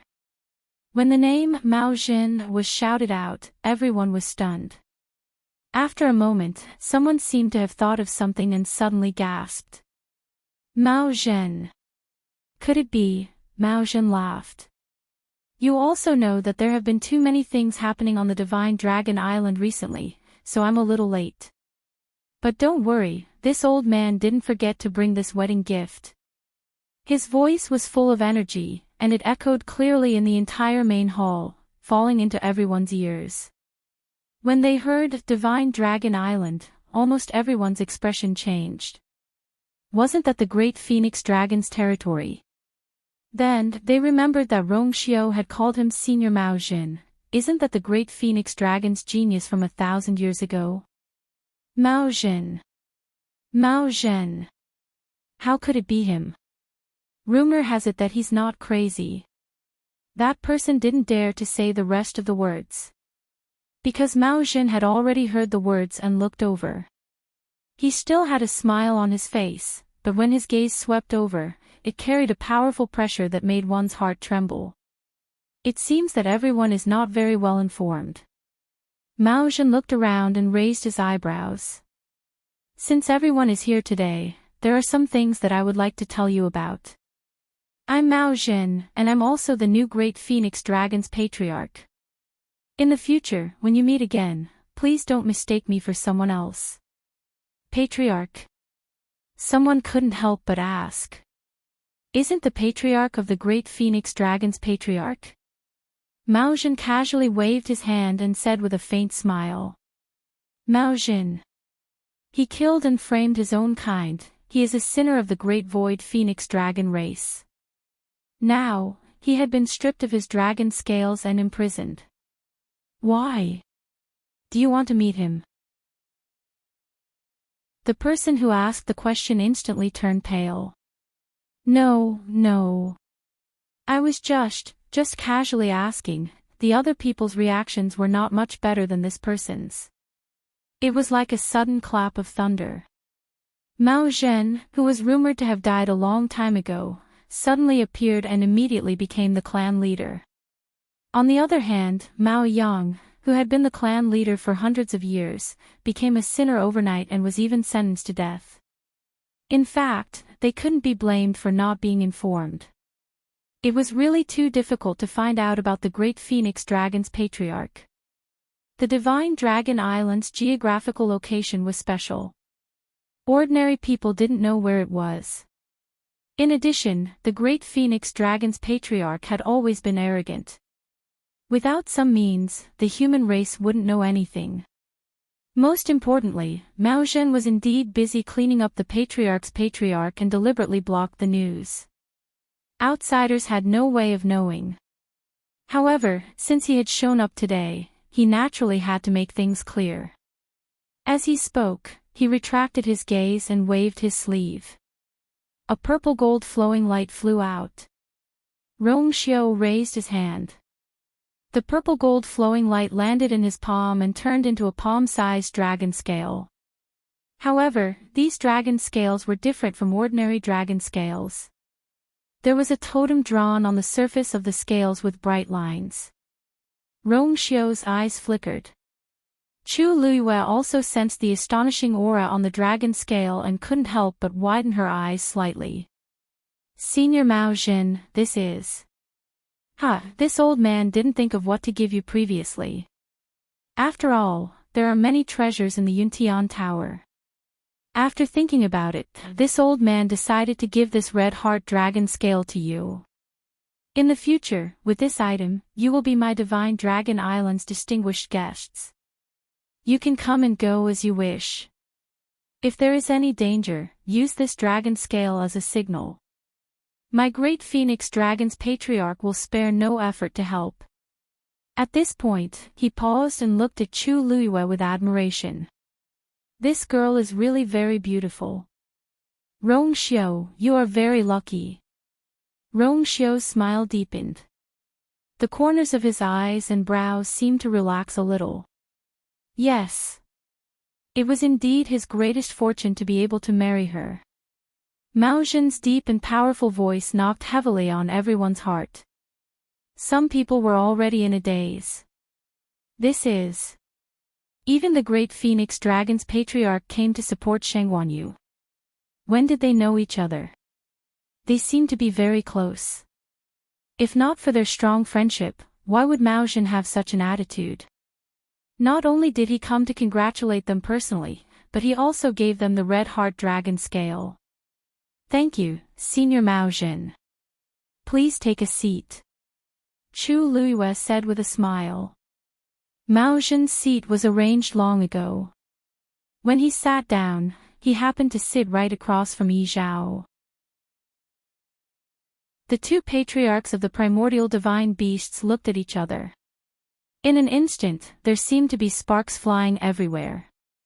At this moment, everyone in the hall clearly felt that the air seemed to have frozen. Who didn't know that the relationship between the Great Phoenix Dragon and the Red Gold Heavenly Phoenix had always been rather subtle? The two sides never casually stepped into each other's territory. There was a clear boundary between them. However, they had always been competing with each other in the open and in the dark. Now that Yi Zhao and Mao Zhen met each other, there was a sense of tension. These two wouldn't fight on the spot, right? Just as everyone's hearts were filled with worry, Mao Zhen was the first to laugh. Brother Yi Zhao, how have you been? His laugh broke the deadlock. Yi Zhao's face was expressionless as usual. I haven't congratulated Brother Mao Zhen on clearing your grievances and returning to the peak. Mao Zhen glanced at Tuan Zi and sighed with emotion. With Dumpling, Brother Yi Zhao is really enviable. These words made Yi Zhao very happy. It was useless to praise him, but as long as he praised Dumpling, his attitude would be much gentler. Not at all. I have to thank Brother Mao Jin for taking care of her previously. Mao Jin laughed. How was it me taking care of her? Dumpling has always been with her you. She has always been taking care of Dumpling. Hearing this, Yi Zhao's eyes were a little moved. He looked at Chu Luiyue and nodded gently. Thank you. Chu Luiyue hurriedly refused and smiled. You're too polite. I promised you to take good care of Dumpling. This is what I should do. The atmosphere on their side gradually became harmonious, leaving only the people in the hall with confused expressions. Why are they still reminiscing about the past? Mobile users, please browse and read. A better reading experience comes from the Love Network. Chapter 1812. This scene was too stimulating. Before they could even enter the Divine Phoenix Mountain, Shanghai Yu had already contracted the young master of the Crimson Gold Sky Phoenix clan. Before they even knew that the clan leader of the Divine Dragon Island had changed, Shanghai Yu was already chatting happily with the new clan leader. What was even stranger was that these two clans could actually sit in the same room and chat so peacefully. Anyone with a discerning eye could see that they were giving face to Rong Xiu and Shanghai Yu. First, Yi Zhao came, which was already unbearable. Now, Mao Jin came too. This was simply too much. No backing. No background. Then what the **CK is going on? Some people were already going crazy. I was just mocking Shanghai Yu. She must have heard everything. Regret. Really regret. Many people in the hall had ugly expressions on their faces. They were restless in their seats and wanted nothing more than to run away. This place. Staying for even a second longer was torture. Chu Luiyue calmly raised her wine cup, which was filled with the tea that Rong Xiu had just changed. Her thick and long eyelashes drooped slightly, hiding the surging waves in her eyes. Actually, how could there be so many rumors spreading? How could there be so many emotions being stirred up? It was simply because they themselves thought that way. These people from the aristocratic clans had been in their positions for a long time. All they could see was the small piece of land in front of them. And their views were often prejudiced. Just because she was born outside the Divine Ruins world, they looked down on her. No matter how outstanding she was, it still couldn't offset the obsession in the depths of their hearts. At this time, persuasion was useless. The most effective way was to give them a few slaps to wake them up. That's right. She indeed didn't have her own power in the Divine Ruins world. But this didn't mean that she was easy to bully. Whether it was the Yuntian Tower, Lingshao College, or the two ancient Divine Beast clans, they would all become her backing. From today onwards, she would let these people understand that she was not someone who would be bullied and humiliated. The banquet continued. However, for many of the people present, they had already lost their appetite. He had come here today to watch a joke, but who knew that his face would be slapped swollen in the end? However, he had to endure this slap. Whether it was the Crimson Gold Heavenly Phoenix or the Great Phoenix Dragon, they were not people they could afford to offend. Thus, those who were happy became happier, and those who were depressed became even more depressed. Rong Xiu and Chu Luiyue didn't care about this. In any case, he had already achieved his goal. Nothing else mattered. If you truly came to congratulate them, they would welcome you with open arms. If you came here with other intentions, then you can't blame me. Suddenly, a figure rushed into the main hall. Your Highness, Princess Consort, there are two guests. Rong Xiu narrowed his eyes slightly. Those who were supposed to come today were already here. Who else would appear? Furthermore, from the looks of it, The other party's identity was somewhat unusual. "Who are you?" Rong Xiao asked faintly. That person hurriedly said. They said, "They are from the Nan family." As these words fell, many people subconsciously stopped what they were doing, looking surprised and doubtful. The Nan family. That Nan family. Rong Xiao's expression became a little colder. Chu Luiyue raised his eyebrows slightly, put down the wine glass, and raised the corner of his lips into an ambiguous smile. It seemed that they hadn't stopped yet. Hadn't they suffered enough from before? Rong Xiao leaned back, his eyes cold. Drive them out. Digression, 11:30 p.m. Mobile users, please browse and read. A better reading experience comes from Love Network. Chapter 18:13. That person hesitated for a moment before speaking. Your Highness, the two of them said that they're here to deliver a congratulatory gift after hearing that you're celebrating a joyous occasion today. Rong Xiao glanced at him indifferently. The silent pressure caused that person's heart to tremble, and he swallowed the rest of his words. Yes. After saying those words, that person quickly left. Many people in the ethereal hall glanced at one another. The Nan clan. Why are they here? If I recall correctly, the Yuntian Tower doesn't have much interaction with them, right?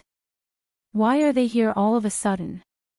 However, it seems like the Yuntian Tower doesn't welcome them. The Nan clan has always been arrogant, so what's the meaning of this? And the Yuntian Tower doesn't seem to care about them at all.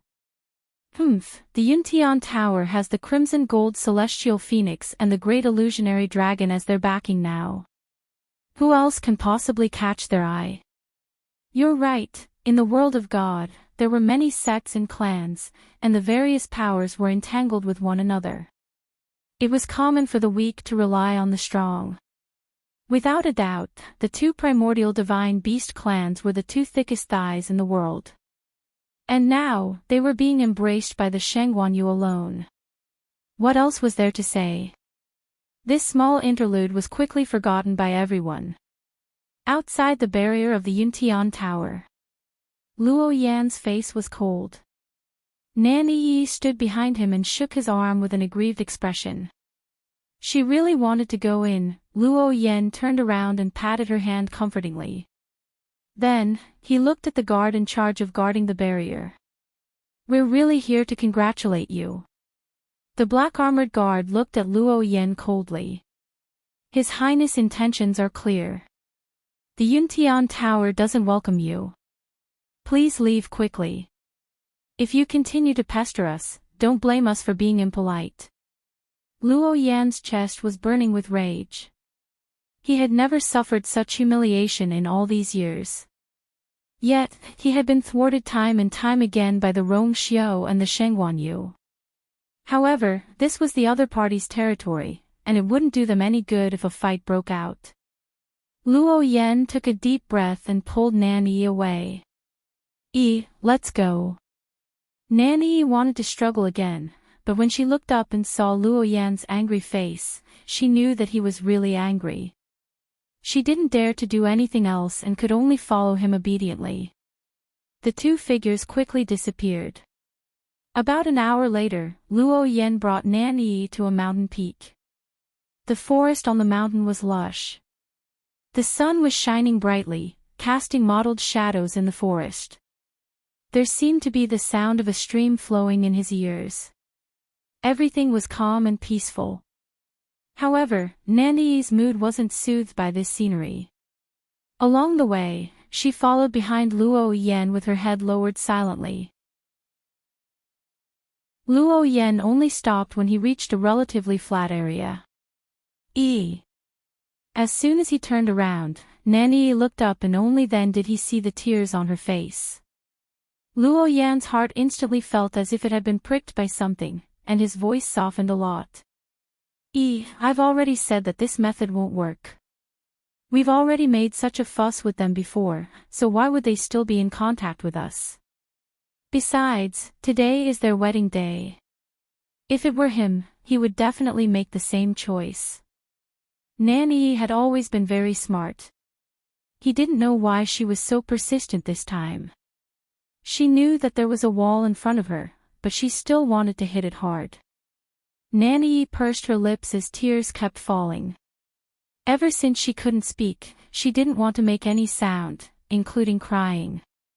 It would only make her feel tormented and painful. Luo Yan patted her shoulder gently and sighed. I know you hate him. But you haven't recovered from your injuries yet. Even if you want to take revenge, you don't have the ability to do so, right? And, for some reason, the family head is obviously very afraid of Rongxiu. If we act rashly, I'm afraid that the Nan family will also. Nan Yi turned her head away. She didn't want to care about this. She only knew that her tongue had been cut off and she couldn't speak anymore. No one else could understand her pain, so how could they be in a position to comfort her? Seeing her like this, Luo Yan knew that it was useless to persuade her, so he didn't say anything. He had already brought her here according to her request, but he couldn't do anything more. She still needed to slowly digest this kind of thing herself. Nanyi suddenly walked towards the middle of the mountain. Luo Yan frowned and immediately followed. Where are you going? Nanyi didn't stop and just walked forward.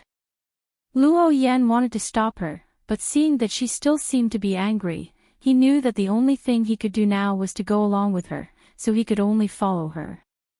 The two of them walked forward in silence. About a quarter of an hour later, a black shadow suddenly flew past. A dangerous and cold aura was approaching rapidly. Luo Yan knew that something was wrong and immediately pulled Nanyi back. Step back. But it was already too late. The black shadow approached quickly and turned into a black fog that swallowed Nanyi. Luo Yan was shocked and immediately mobilized the force in his body to take action. However, at this moment, he was shocked to discover that his body seemed to be fixed by something and he couldn't move. Then, the black fog quickly spread over and strangled Luo Yan's neck. It was like a venomous snake slowly crawling around his neck, cold and sinister. Luo Yan desperately mobilized the force in his body, but he was still helpless. One had to know that he was a venerable god expert, and ordinary cultivators were no match for him. Even if a venerable god of the same level fought against him, it was impossible for him to be crushed like this. Just as countless thoughts flashed through Luo Yan's mind, the black fog had already started to spread around him and swallow him bit by bit. Perhaps because he was much stronger than Nanyi, the speed at which the black fog swallowed him was obviously much slower. But this couldn't go on. If he couldn't think of a way to escape, he was afraid that, boom. A powerful force suddenly erupted from Luo Yan's body. The violent force spread out in all directions, causing the black fog to disperse. Luo Yan was finally able to catch his breath. He immediately turned around and fled without hesitation. He used the fastest speed in his life. However, the black fog wasn't slow either. Before he could run far, Luo Yan felt a strong force pulling his ankle. He looked down, and his heart skipped a beat. The black fog had already wrapped around him again. This time, the power contained in the black fog seemed to have become stronger, causing Luo Yan's speed to become slower and slower. A strong sense of fear struck him. Luo Yan suddenly turned around. The black fog was like a monster that opened its bloody mouth and swallowed him. A strange blood-colored totem suddenly flashed in front of his eyes. Then, Luo Yan's vision turned black and he lost consciousness. Mobile users, please browse for a better reading experience from Love Network.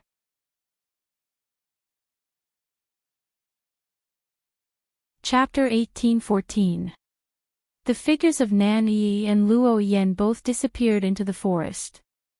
As for the dense and strange black mist, it gradually dissipated and vanished without a trace after swallowing the two of them. The forest was quiet. A breeze blew, blowing the mottled shadows of the trees. The stream gurgled, and the ornaments jingled. Everything had returned to how it was in the beginning. As if nothing had happened. A black swamp spread out endlessly. There were grayish-white reeds swaying in the wind. At a glance, the world was boundless. Nan Yifan stood at the edge of the swamp. If he walked any further, he would step into this dark and terrifying swamp. A cold and gloomy aura came from all directions, including him. There was also a faint smell of blood mixed with the smell of something rotten, which was nauseating. Nan Yifan frowned, suppressing the churning between his chest and abdomen. If it weren't for Yuxing, he wouldn't have come to this place, but now, there was no other way. The head of the Nan family, Nan Yifan, requests an audience with the sect master. He cupped his fists, his attitude respectful and polite. A cool breeze blew, and the reeds fluttered. But there was no response. Nan Yifan continued. The head of the Nan family, Nan Yifan, requests an audience with the sect master. There was silence all around. Nan Yifan hesitated for a moment, then lifted his clothes and knelt on the ground. The head of the Nan family, Nan Yifan, requests an audience with the sect master. In this empty world that seemed to have been abandoned by the world, Nan Yifan's voice sounded particularly lonely and helpless. But he seemed to have expected this situation. He just gritted his teeth and begged again and again. From day to night. From night to day. He knelt at the edge of the swamp and begged for a day and a night. When his voice became hoarse and he was almost unable to speak, the reeds in front of him finally began to sway violently. Pieces of white floss flew up and fell into the black swamp, and were quickly swallowed by the surging mud. Vaguely, white bones could be seen. Nan Yifan pretended not to see it. He just raised his head and stared straight ahead with bloodshot eyes. The surroundings seemed to have become quieter. Nan Yifan's heart seemed to be tightly gripped by something, and the blood in his body seemed to have stopped flowing at this moment. His throat was burning with pain, his body was stiff, and his mind was blank. But at this moment, he couldn't care less about that. Finally, a low and hoarse voice sounded. Nan Yifan. What are you doing here? Nan Yifan's pupils shrank. Even though the other party did not reveal himself, just hearing this voice was enough to make him excited. He said at once, "Sect leader, please save my son's life." That voice seemed to laugh. Nan Yuxing's Yuan meridian has been severed and he is now a cripple. Even if he forcefully recovers his Yuan meridian, he will only be able to recover 30% of his original talent. You don't have to spend so much effort. Nan Yifan instantly felt like he had fallen into an ice cave. How can it only recover 30%? Lord Sect Leader's divine abilities. If it was an ordinary person, it wouldn't be a problem. But the key point is, the one who did it this time was Rongxiu. He wanted your son to suffer a fate worse than death, so he used some special means. Even if it was me, it would take a lot of effort to completely deal with him. Nan Yifan's eyes lit up as if he had grasped onto the last straw. Lord Sect Leader still has a way. But before he could continue, the other party continued. But why don't you think about it? Nan Yuxing is worthy of me using my full strength. Nan Yifan's heart turned cold. Using my full strength, not to mention Nan Yuxing, even he was not worthy. But, if that was the case, wouldn't Nan Yuxing be finished? Nan Yuxing was bent on seeking death. Even if he recovered 30% of his talent, he would not be able to accept it. How could a prideful person like him accept becoming a cripple? He could not even accept becoming an ordinary person. These two situations were equally painful for people like him. So, it still doesn't work. Nan Yifan's expression was dejected and defeated. He had already abandoned all his dignity and pride to come here and ask for help. But, it still didn't work. When he thought of the scene of Nan Yuxing begging him to help, his heart couldn't help but tremble. In this world, there was probably no parent who could accept this. Rong Xiao, even I won't easily make a move against him. Your good son and daughter are very bold. How dare they provoke him again and again? They are really courting death. There was a hint of mockery in the voice. They can only blame themselves for this. Nan Yifan's face was pale and his cracked lips trembled violently. Of course, he knew all this. But, how could he have thought that Nan Yuxing and Yi would encounter Rong Xiao in the god-slaying tomb? Furthermore, for various reasons, he had even gotten into a fight with them. Even though he had tried his best to make up for it after he found out about this, it was obviously useless. Is there really no other way? Nan Yifan murmured in despair. Actually, it's not that there is no other way. It just depends on whether you are willing to do it or not. The voice said slowly. Nan Yifan suddenly raised his head. Please give me some pointers, sect leader. The other party seemed to smile again, but he did not directly answer the question. Instead, he changed the topic and asked him a question. If I remember correctly, your daughter's talent seems to be pretty good. Nan Yifan nodded in a daze. Yes. Yi's talent is also very outstanding. Originally, I had high hopes for her, but unfortunately, her tongue. Suddenly, he seemed to have realized something and his eyes widened. Wait. Sect leader, could it be? This time, the other party's laughter sounded very happy. You are very smart. They are related by blood, which is much more convenient. If your daughter's talent is transferred to your son will naturally recover. However, your daughter will become a complete cripple in the future. It's all up to you to decide. You can think about it carefully. These few words were as light as a feather, but they pressed on Nan Yifan's chest like a heavy stone. One was Yuxing, and the other was Yi. Both were his flesh and blood. How could he choose? Nan Yifan knelt there with his hands on the ground.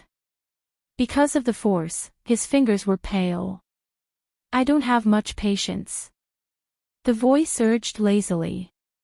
Finally, Nan Yifan closed his eyes. Change. I have let you down. But your big brother really can't be crippled like this. Nan Yifan's heart was in pain, and he was almost numb. The voice suddenly laughed. Forget it, you don't have to do this here. You have invested more energy and hope in Nan Yuxing. If he can't make it, your position as the head of the family will fall into someone else's hands sooner or later. So, you have to save Nan Yuxing. The choice is so simple. What's so difficult for you? Mobile users, please browse for a better reading experience from Love Network.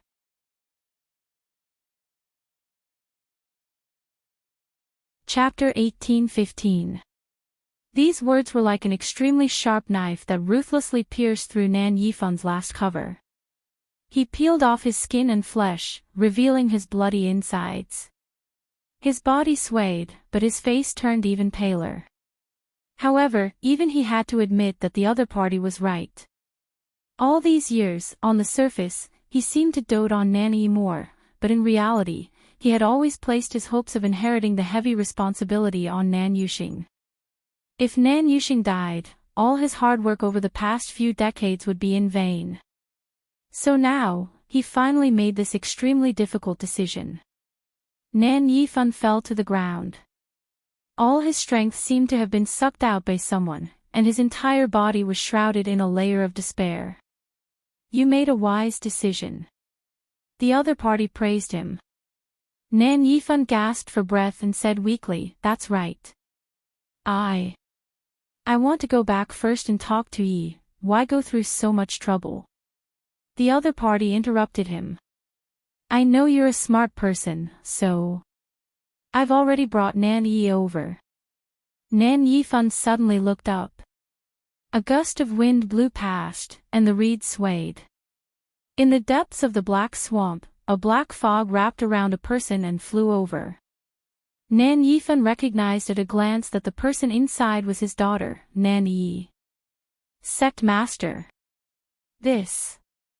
After the shock, Nan Yifan couldn't help but feel a strong anger in his heart. Had he already set his sights on Yi? Don't be in a hurry to be angry. Your precious daughter has a lot of thoughts. When I found her, she wasn't in the Nan family, but on a mountain peak not far from the Yuntian Tower. At this time, she still thinks that she can rely on her own ability to take revenge. Nan Yifan pursed his lips tightly and didn't say anything. This was indeed something that Nan Yi would do. In the past, when she was a little arrogant and willful, he would at most criticize her a little and had never really taken it seriously. It was probably because of this that he raised her to be so naive and even to the point of stupidity. He looked at Nan Yi, who was trapped in the black fog. At this moment, her eyes were tightly shut, and she seemed to be still unconscious. As if she had sensed something, Nan Yi frowned. Her eyelashes fluttered slightly. He was about to wake up. Do you still want to talk to her? The voice asked. Nan Yifan clenched his fists so tightly that his bones creaked. Finally, he let go of his hand. No need. These two words seemed to have used up all of his strength. In the next second, the black fog quickly entered Nanny's body. Chi! In an instant, blood splattered everywhere. Nan Yifan's vision turned black, and he fainted. Yuntian Tower. That small setback did not attract the attention of the crowd. The appearance of Yi Zhao and Mao Jin caused a huge change in the atmosphere in the ethereal hall. Most people became a little more reserved. In fact, there were many people here who wanted to take the opportunity to get close to him and establish a relationship with him. After all, they usually didn't even have the chance to meet these two. Now that he had finally encountered one, he naturally did not want to waste this opportunity. However, this matter was easier said than done. There were simply too many people in the ethereal hall.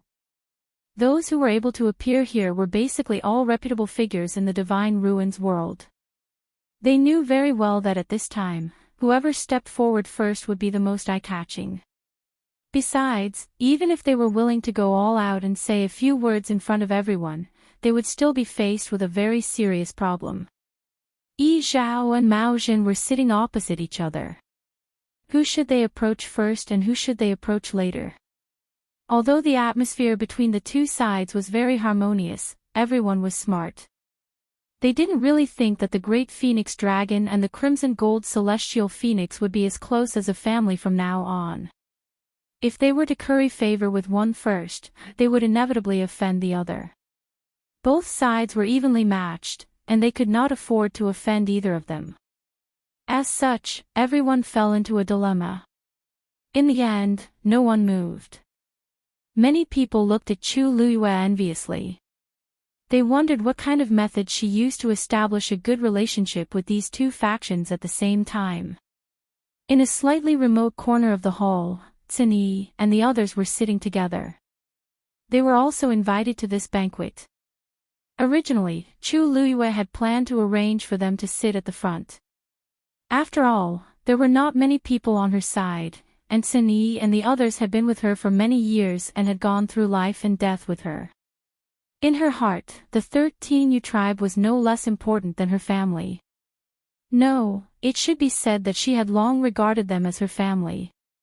She wanted to give them the best. However, this suggestion was rejected by Xin Yi. Chu Luyue also asked for the reason, and Xin Yi only replied indifferently, "I don't like noise." Chu Luyue understood their personalities and knew that they did not like to be too eye-catching. If they stayed at the back, they would probably be more comfortable. After thinking for a moment, she agreed. "Sai, when will my dishes be ready?" Shifang stared at the various delicacies in front of him, but he had no appetite at all. He had a bitter look on his face. Wu Yao and Yu Jiu were eating very happily at the side and did not pay much attention to him. Little Hachi stopped eating after eating a little. Shi Fang was very touched. Sister 8, you also think that my cooking is the best, right? Little Hachi rested her chin on her hand and said lazily, no. I'm on a diet. Shi Fang was speechless. Xin Yi's expression was as indifferent and distant as usual. He had never cared much about such trivial matters. 13 took a bite of the snack and couldn't help but lean closer. Big brother, when do you plan to tell Master about that matter? Mobile users, please browse and read. A better reading experience comes from Love Network.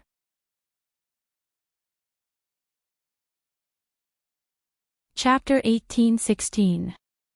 Xin Yi glanced at him. Eat your food properly. 13 shrunk his neck and said obediently. Oh. Looks like Big Brother doesn't intend to save for the time being. However, Big Brother has always been a strategist, so he definitely has his own plans. It's not my place to worry. 13's gaze landed on the wine glass beside him.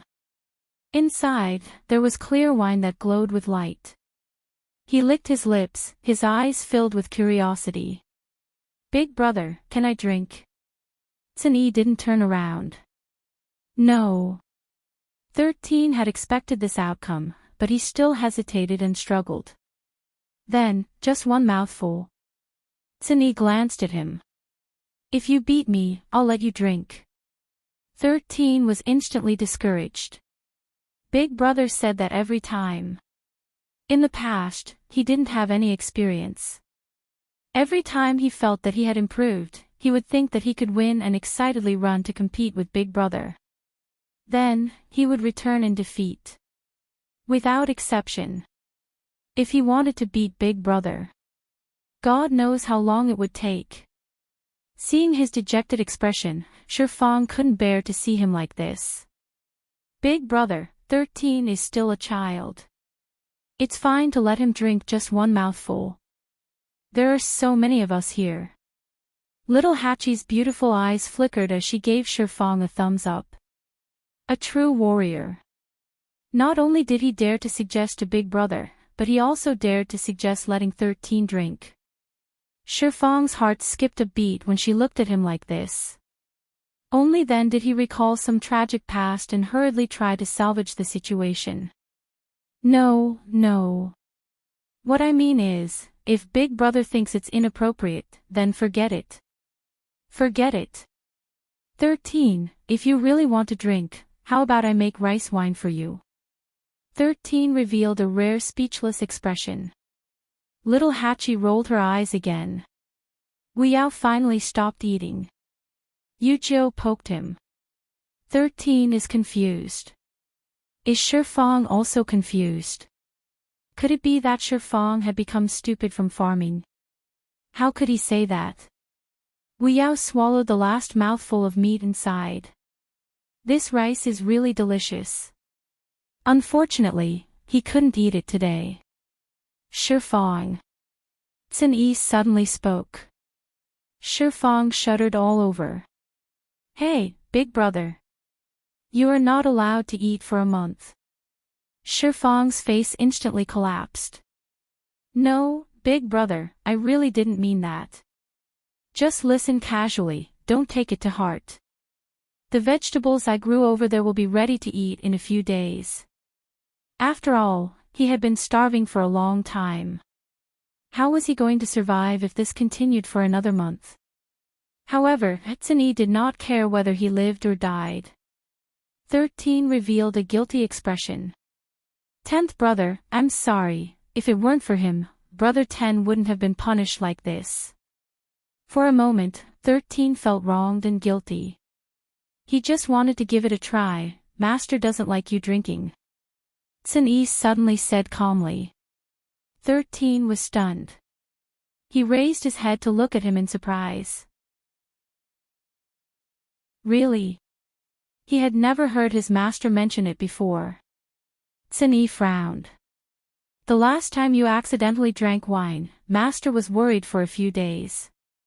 Xin Yi's face immediately turned red. Although it had been a few years and he couldn't really remember what had happened at that time, it would be better if he didn't make his master worry. Big brother, I was wrong. 13 lowered his head and obediently admitted his mistake. Xin Yi nodded in satisfaction. This matter was finally over. The rest of them looked at each other. TSK, little 13 was too pitiful. Master didn't even know that he drank, let alone whether he liked it or not. In terms of scheming, who could be Big Brother's match? Poor Eva. Xin Yi looked up at Chu Luiyue, who was sitting at the head of the table. Digression, this is the last update on the 11th. It will be updated at noon on the 12th. Mobile users, please browse and read. A better reading experience comes from AI Network.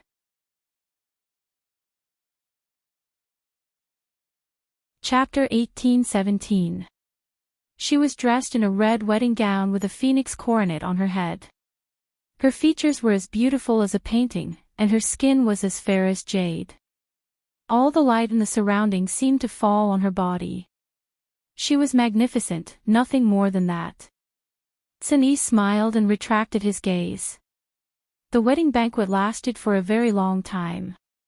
Yi Zhao and Mao Zhen stayed for a while longer before taking their leave. They rarely interacted with humans, and it was already a rare occasion that they were willing to pay a visit to Rongxiu and Sheng Wanyu. Yi Zhao didn't like such a lively scene, but seeing that Dumpling was fine, he was relieved. In the end, he bade elder Yi Yu farewell. Mao Zhen was in a better state. After being trapped in the coiling dragon pillar for 1,000 years, he had been very lonely. On top of that, he had been busy dealing with the problems that Mao Yang had left behind on Divine Dragon Island. It was rare for him to have some free time, so he decided to stay here for a while longer. It was only in the afternoon that he finally left. After the two of them left, the atmosphere in the ethereal hall finally returned to normal. Many people heaved a sigh of relief, but they couldn't help but feel a little regretful. It was rare for them to meet the two of them, but they didn't even get a chance to speak to them, let alone build a relationship with them. Obviously, they were here to support the two people who were getting married today. Faced with such a situation, what else could they do other than feel envious? Eventually, the crowd bade their farewells one after another, and it was only in the evening that all of the guests finally left. At night, there was a grand display of fireworks. Everyone gathered at the square in front of the ethereal hall. In the dark night sky, countless brilliant fireworks bloomed one after another. The entire Yuntian Tower was ablaze with lights, and it was immersed in a lively atmosphere. Chu Luiyue raised her head to look at this scene. Rongxiu turned to look at her. The fireworks illuminated her face, making it seem as clear as jade. It made her eyes seem as if they were filled with a myriad of stars. He held her hand tightly, and their fingers intertwined. Yue, what are you thinking about? Chu Luiyue turned to look at him. I'm thinking about you. Her red lips curled into a smile as her eyes curved into crescents. Husband, I'm thinking about you. Rongxiu's heartbeat stopped for a moment. There were no words more touching than this one sentence from her. A moment later, his eyes flashed and he moved closer. What did you say? Chu Luiyue raised her eyebrows but refused to say anything. She just looked at him with a smile. Rongxiu gently rubbed her hand with his slightly rough fingers and coaxed her. Say it again. This husband didn't hear it clearly. Chu Luiyue's smile deepened. He didn't hear her clearly and even said, husband. Seeing that she was unwilling, Rongxiu's eyes deepened. After that, a wisp of a smile that carried deep meaning appeared on his handsome and devilish face. He took her hand and turned to leave. Yan Qing, who was standing at the side, saw this and immediately stepped forward. Your Highness. Rongxiu raised his eyebrows and said calmly, I'm drunk, so I'm going back to rest. Chu Liuyue's face turned red. He didn't look drunk at all. Yes, Rongxiu had drunk a lot before, but just now he was talking to her with clear eyes. In the blink of an eye, he said that he was drunk. Who would believe that? Yan Qing wanted to ask more, but Umo pulled him from behind. He looked back and saw Umo frantically winking at him. What are you doing? Can't you tell? Yan Qing immediately came back to his senses. A rare trace of embarrassment appeared on his iceberg-like face. He had really forgotten about it. Pfft, a woman's laughter suddenly came from the side. It turns out that Lord Yan Qing also has times when his brain doesn't work. Yan Qing looked back and saw that it was a woman in a colorful dress who spoke. He remembered that this woman was one of the princess's subordinates. Hearing the other party's ridicule, he didn't take it seriously and quickly withdrew his gaze. He returned to his iceberg face. Little Hachi snorted coldly in her heart. She simply walked forward and waved her hand in front of his eyes. I'm talking to you. When she approached, a fragrant wind blew. Her jade-like arms swayed in front of his eyes, and the colorful strings and bells on her slender wrists jingled. Yan Qing frowned and took half a step back. Miss Little Hachi, the mountain wind is cold at night. Remember to wear more clothes. Little Hachi was angered to death by his words. Was he mocking her clothes? She had always dressed like this and looked beautiful. What's wrong with that? Ordinary men would have their eyes glued to her when they saw her like this. Not many of them would not be captivated by her. This Yan Qing was different. Not only did he ignore her problem, but he also ignored her as a person. I'm fine. You don't have to care. When Little Hachi was angry, she was still very beautiful and enchanting. Even if she glared, she still looked somewhat seductive. So this gaze was not lethal to Yan Qing at all. He nodded. In that case, Yan Qing will take his leave first. Little Hachi, have fun. With that, he really turned and left. Little Hachi was left alone in the wind, confused. Sister 8, this is the first time a man has pulled a long face at you, right? Shifang came over and glanced at Yan Qing from afar with eyes full of admiration. As expected of His Highness the Holy Sun's confidant. You're clear-minded and have strong self-control. Sigh, Sister 8, bang. Lil 8 elbowed Shifang's face with the back of his hand. Shifang let out a muffled groan, almost dying here. No one will treat you as a mute if you don't speak. Little Hachi said this and floated away like a colorful cloud. Shifang's eyes were sore and his nose hurt. He was hit until tears welled up in his eyes. Sister 8, he was just saying that casually. Yujio patted his shoulder sympathetically. Shifang, you should go back and farm. Eat more and talk less. Oh, right, I forgot that you can't eat for a month. TSK. How pitiful. Tsuni walked over slowly. His green robe fluttered in the wind. Go back and cultivate when you're done playing. Yes. Rongxiu brought Chu Luyue back to the sacrificial god temple. The mountain wind blew on his face, and it took a lot of effort to blow away some of the heat. However, Chu Luyue's heart was still beating rapidly. Fortunately, not long after the fireworks started, Taizu and the others went back. Otherwise, this scene, Rongxiu, the sacrificial god temple was also decorated luxuriously because of the wedding. Glass palace lanterns hung from the ceiling, and a faint glow shone down, reflecting a brilliant light. Greetings, Your Highness. Princess. The black-armored soldiers on guard bowed one after another. Chu Luyue swallowed the rest of his words and obediently followed Rongxiu to the main hall of the sacrificial god temple. This was Rongxiu's residence. She had stayed here for a period of time before, so she was quite familiar with this place. However, she wasn't familiar with Rongxiu like this. The room had already been redecorated. The bed was covered with a dragon and phoenix quilt, and the gauze curtain hung down. The red candles burned brightly, and light and shadow intertwined. Everything seemed to be shrouded in a layer of indescribable ambiguity. Chu Luiyue was stunned for a moment. Click. The door was locked. Mobile users, please browse and read. A better reading experience comes from the Love Network.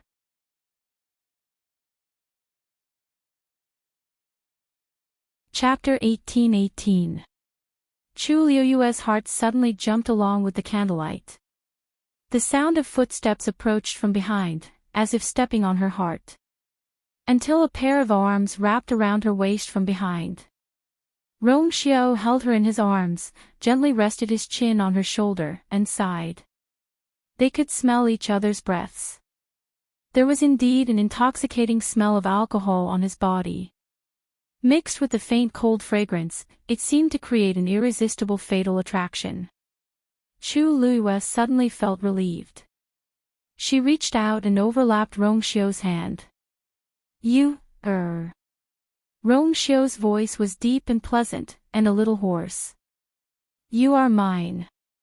Gentle, firm, and domineering. Chu Luiyue's heart seemed to be filled with something. She smiled gently and said, yes. I am yours, and you are mine. They had each other, and they belonged to each other. I have waited for this day for a long time, Rongxiu said in a low voice.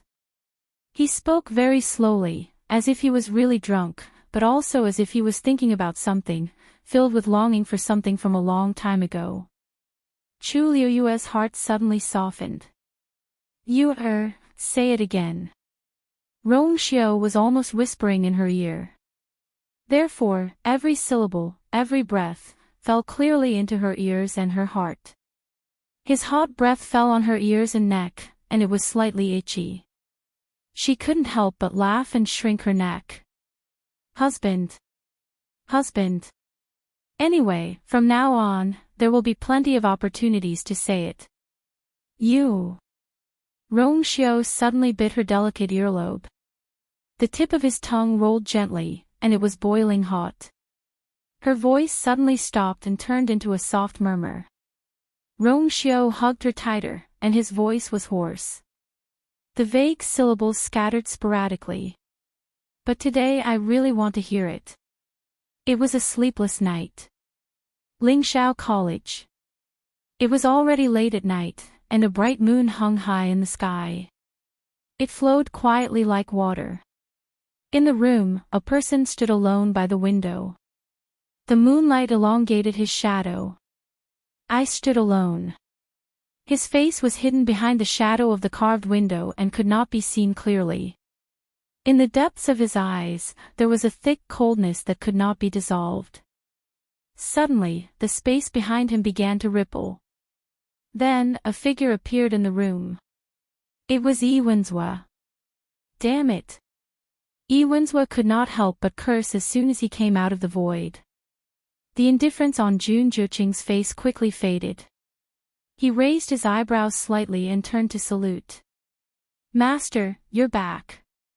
That devilish and flirtatious face had already returned to its usual expression. Yiwenzhua did not notice this. He slammed the table angrily. This pair of master and disciple are really cunning. Earlier, when he noticed that Nan Suhui had left, he secretly followed him. But not long after, Nan Suhui seemed to have noticed his presence and used some tricks to shake him off. After that, he searched for a long time but could not find Nan Suhui. In the end, he heard that Rongxiu and Sheng Wanyu were getting married.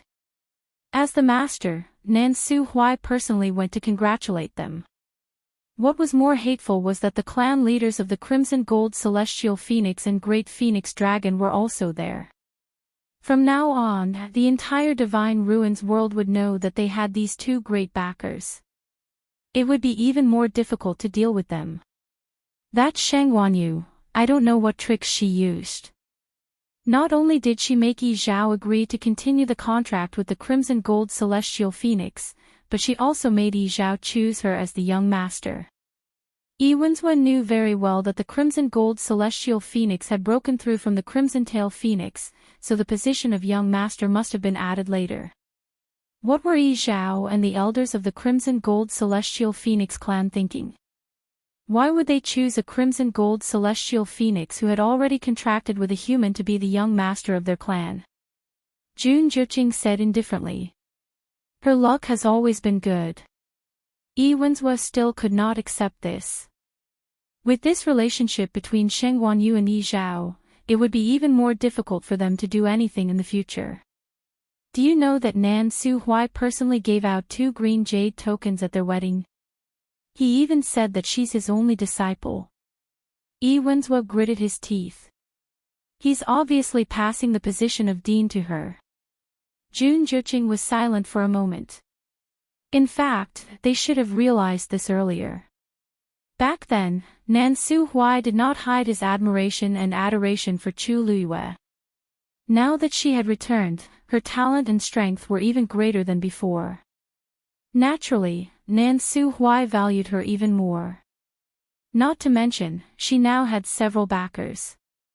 Not to mention Yi Wenzhua, even the major families and clans of the Yuntian Tower would not dare to do anything to her in the future. The room fell into silence.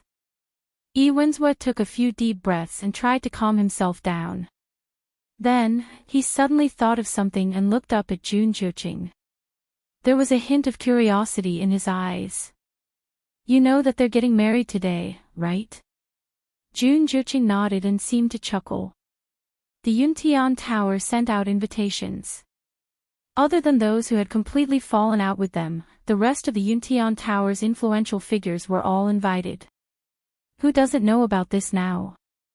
Yi Wenzhua looked at him suspiciously. You don't have any thoughts? Although he had always told Jun Juqing not to fall in love with that girl, he was still his disciple after all. He could guess what was on his mind. Jun Juqing raised an eyebrow. This disciple does not dare to forget master's teachings. Besides, since they're already married, there's nothing to say. Yi Wenzhua stared at him for a long time before nodding in relief. It's good that you can think like that. There are many women in the world. Juqing, as long as you can get to the top, what kind of woman can't you want? Jun Juqing smiled and lowered his eyes, hiding the emotions in his eyes. Yi Wenzhua asked again. I see that your aura seems to have strengthened a lot. Did you break through again? Jun Juqing nodded. Yi Wenzhua knocked on the table. That's good. Anyway, there's no need to continue staying in the academy. We'll go back tomorrow. What belongs to you, you still have to take it back. A dark light flashed in Jun Juqing's eyes as he responded. Yes. Sacrificial God Temple. It was still morning. White mountain mist surged back and forth, making the entire sacrificial God Temple seem like an illusion. Among them, a strong and agile huge white figure jumped a few times and headed toward the sacrificial God Temple. It was Xue Xue. It went to the window as usual, but found that the window was locked and there was a layer of enchantment. It couldn't enter at all. Xue Xue's face instantly collapsed, and it could only lie down under the window. It clenched its claws in boredom while waiting for the person inside to come out. In the room, under the red brocade quilt, 3,000 strands of black hair were spread out messily. Chu Luiyue opened her eyes in a daze. Who? Her voice was very hoarse, and because she was still sleepy, it was especially soft. Rong Xiu kissed her forehead and coaxed in a low voice, no one. You didn't sleep well last night, so you should make up for it first. Mobile users, please browse and read. A better reading experience comes from the Love Network.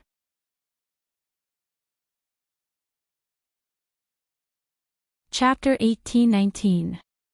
Chu Luiyue wanted to beat up the culprit, but her body was sore and weak. She mumbled a few words and quickly fell asleep again. After coaxing her to sleep, Rongxiu got up. He was casually wearing a snow-white inner shirt. It was loose and revealed a large portion of his marble-like chest. He clearly hadn't slept the whole night, but he was very energetic. There was even a hint of exuberance in his noble eyes. Clearly, the saint was in a good mood. He took a step and quickly walked to the window. Sensing his arrival, Shui immediately got up happily. Was he going to open the door? Was he going to let it in? Rongxiu's cold voice sounded. Looks like you're very free. Then make a trip to the Red Moon Desert. Shui immediately felt as if it was struck by lightning. Red Moon Desert. Go again. No. It pounced on the wall and let out a low roar, hoping to awaken its master's last bit of conscience. Finally, Rongxiu's voice sounded again. Double. Roar. Shui widened its eyes in horror, then turned and ran. No double, no double. I'll go right now, okay? Shui, who was in a panic, drew a white line in the air and then quickly disappeared. In the distance, Umo poked Yenqing. TSK. Did you see that? If you had followed them yesterday, you would have ended up like them. Yenqing's expression didn't change. Yes. When Chu Luiyue woke up again, it was already noon. Just as she moved, Rongxiu walked over. You're up. Chu Luiyue nodded and stretched out her hand from under the blanket. Her jade-like slender arms were especially eye-catching under the red brocade quilt. Rongxiu's eyes darkened, but he restrained himself and took a new set of clothes from the side. He bent down slightly, carefully and gently picked her up from the bed, and helped her put on her clothes. Even though her black hair hung down and covered most of her skin, a few red marks could still be faintly seen. Chu Luiyue's face was slightly red. She wanted to wear it herself, but she was half-hugged in someone's arms. She was sleepy and tired, so after struggling for a while, she gave up. She let him serve her from head to toe. After putting on her clothes, Rongxiu poured another cup of tea and brought it to her mouth. Moisten my throat. Yesterday was really tiring for her.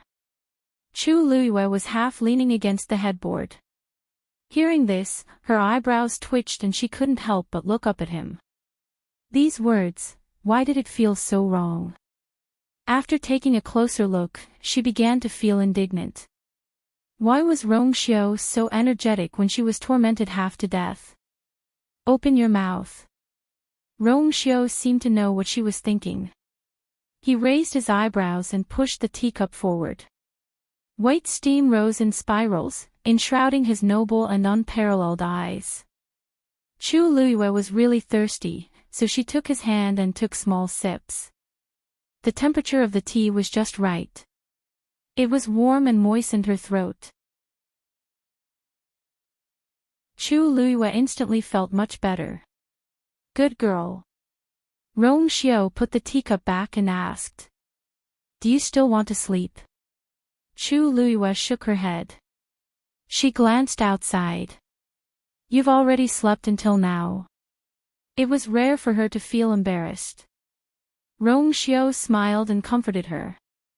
Don't worry, there's no one in Yuntian Tower who needs you to bow to early in the morning.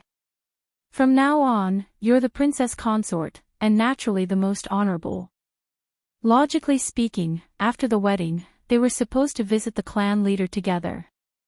However, the clan leader had been in a coma and hadn't woken up yet, so this process was naturally skipped. Chu Luiyue then felt more at ease. Rongxiu looked at her and couldn't help but kiss her lips. However, his movements were very restrained. He only skimmed the surface of the water and didn't go any further. Do you want to go out for a walk?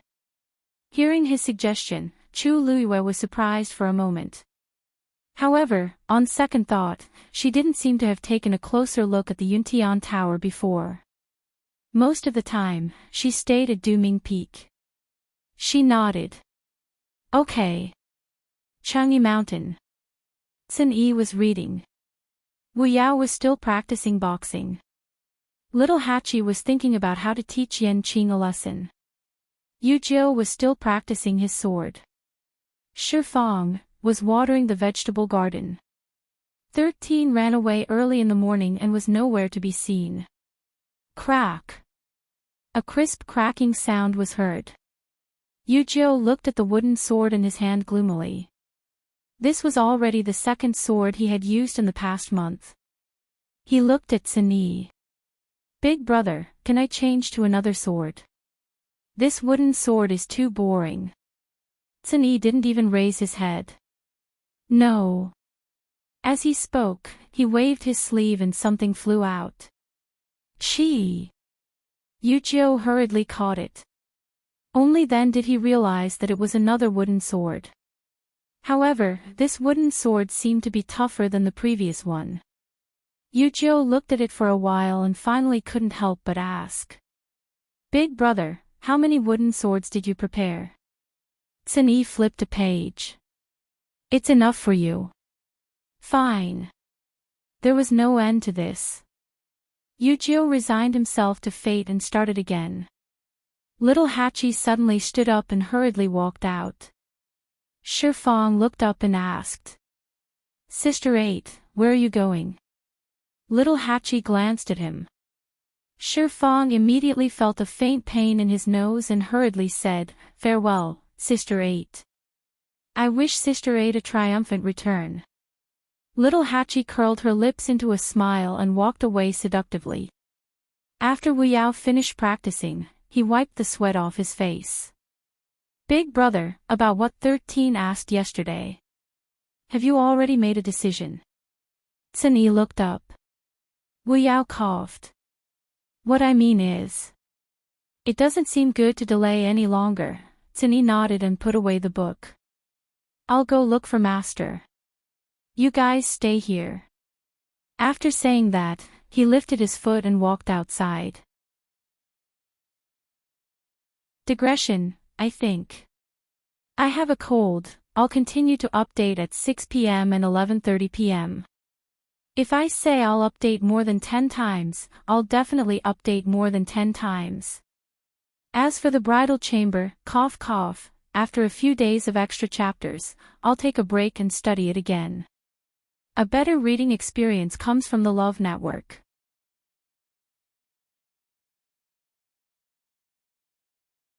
Chapter 1820. The Yuntian Tower was much larger than Chu Luiyue had expected. In addition to the main island where Upsetting Peak was located, there were many small islands scattered around, forming a circle of stars around the moon. All the important figures in the Yuntian Tower lived on the main island, while the weaker ones lived on the small islands. At the same time, these small islands were also the key to connecting the 28 divisions of the Yuntian Tower. The members of the 28 divisions often had to reach the small islands before they could enter the main island. In general, the Yuntian Tower's defenses were extremely strict, and one had to go through many checkpoints to enter. If there was no one to receive them, it would be very difficult for outsiders to get here. Is the clan leader at Upsetting Peak now? Chu Luiyue asked. Rong Xiao nodded. The side hall behind the sacrificial god temple is guarded by someone. Then, did you find out how he fell unconscious? Obviously, it was impossible for such a top-notch expert to have fainted for no reason. She only remembered that Yan Qing had come to the academy to ask Rong Xiao to go back, saying that the clan leader had fallen unconscious and that the situation was urgent. When she saw Rong Xiao again, she did not have the time to ask about this. It was not until Rong Xiao mentioned it that she remembered this matter. At that moment, Rong Xiao briefly told Chu Luiyue the ins and outs of this matter, as well as the situation that day. That's about it. Although we know who did it, we have no way to solve it in such a short time. Chu Luiyue was a little surprised. So, the Black Demon Cave has been targeting you since a few years ago. Otherwise, they would not have put in so much effort to plant spies. Rong Xiao smiled as a tacit admission. Does it have anything to do with me? Chu Luiyue asked tentatively. She knew that the Black Demon Cave had been targeting her all this time. As for the reason, it was naturally that zither score. But they did not seem to have a reason to target Rong Xiao. The biggest possibility was that it had something to do with her. Rong Xiao pinched her ear. Actually, it's nothing much. It's just that after you left, I personally paid a visit to the Black Demon Cave. Chu Liuyue's eyelids twitched. That didn't sound like anything good. Is this the reason why the Black Demon Cave has been in seclusion for the past few years? Rong Xiao pondered for a while. Half and half.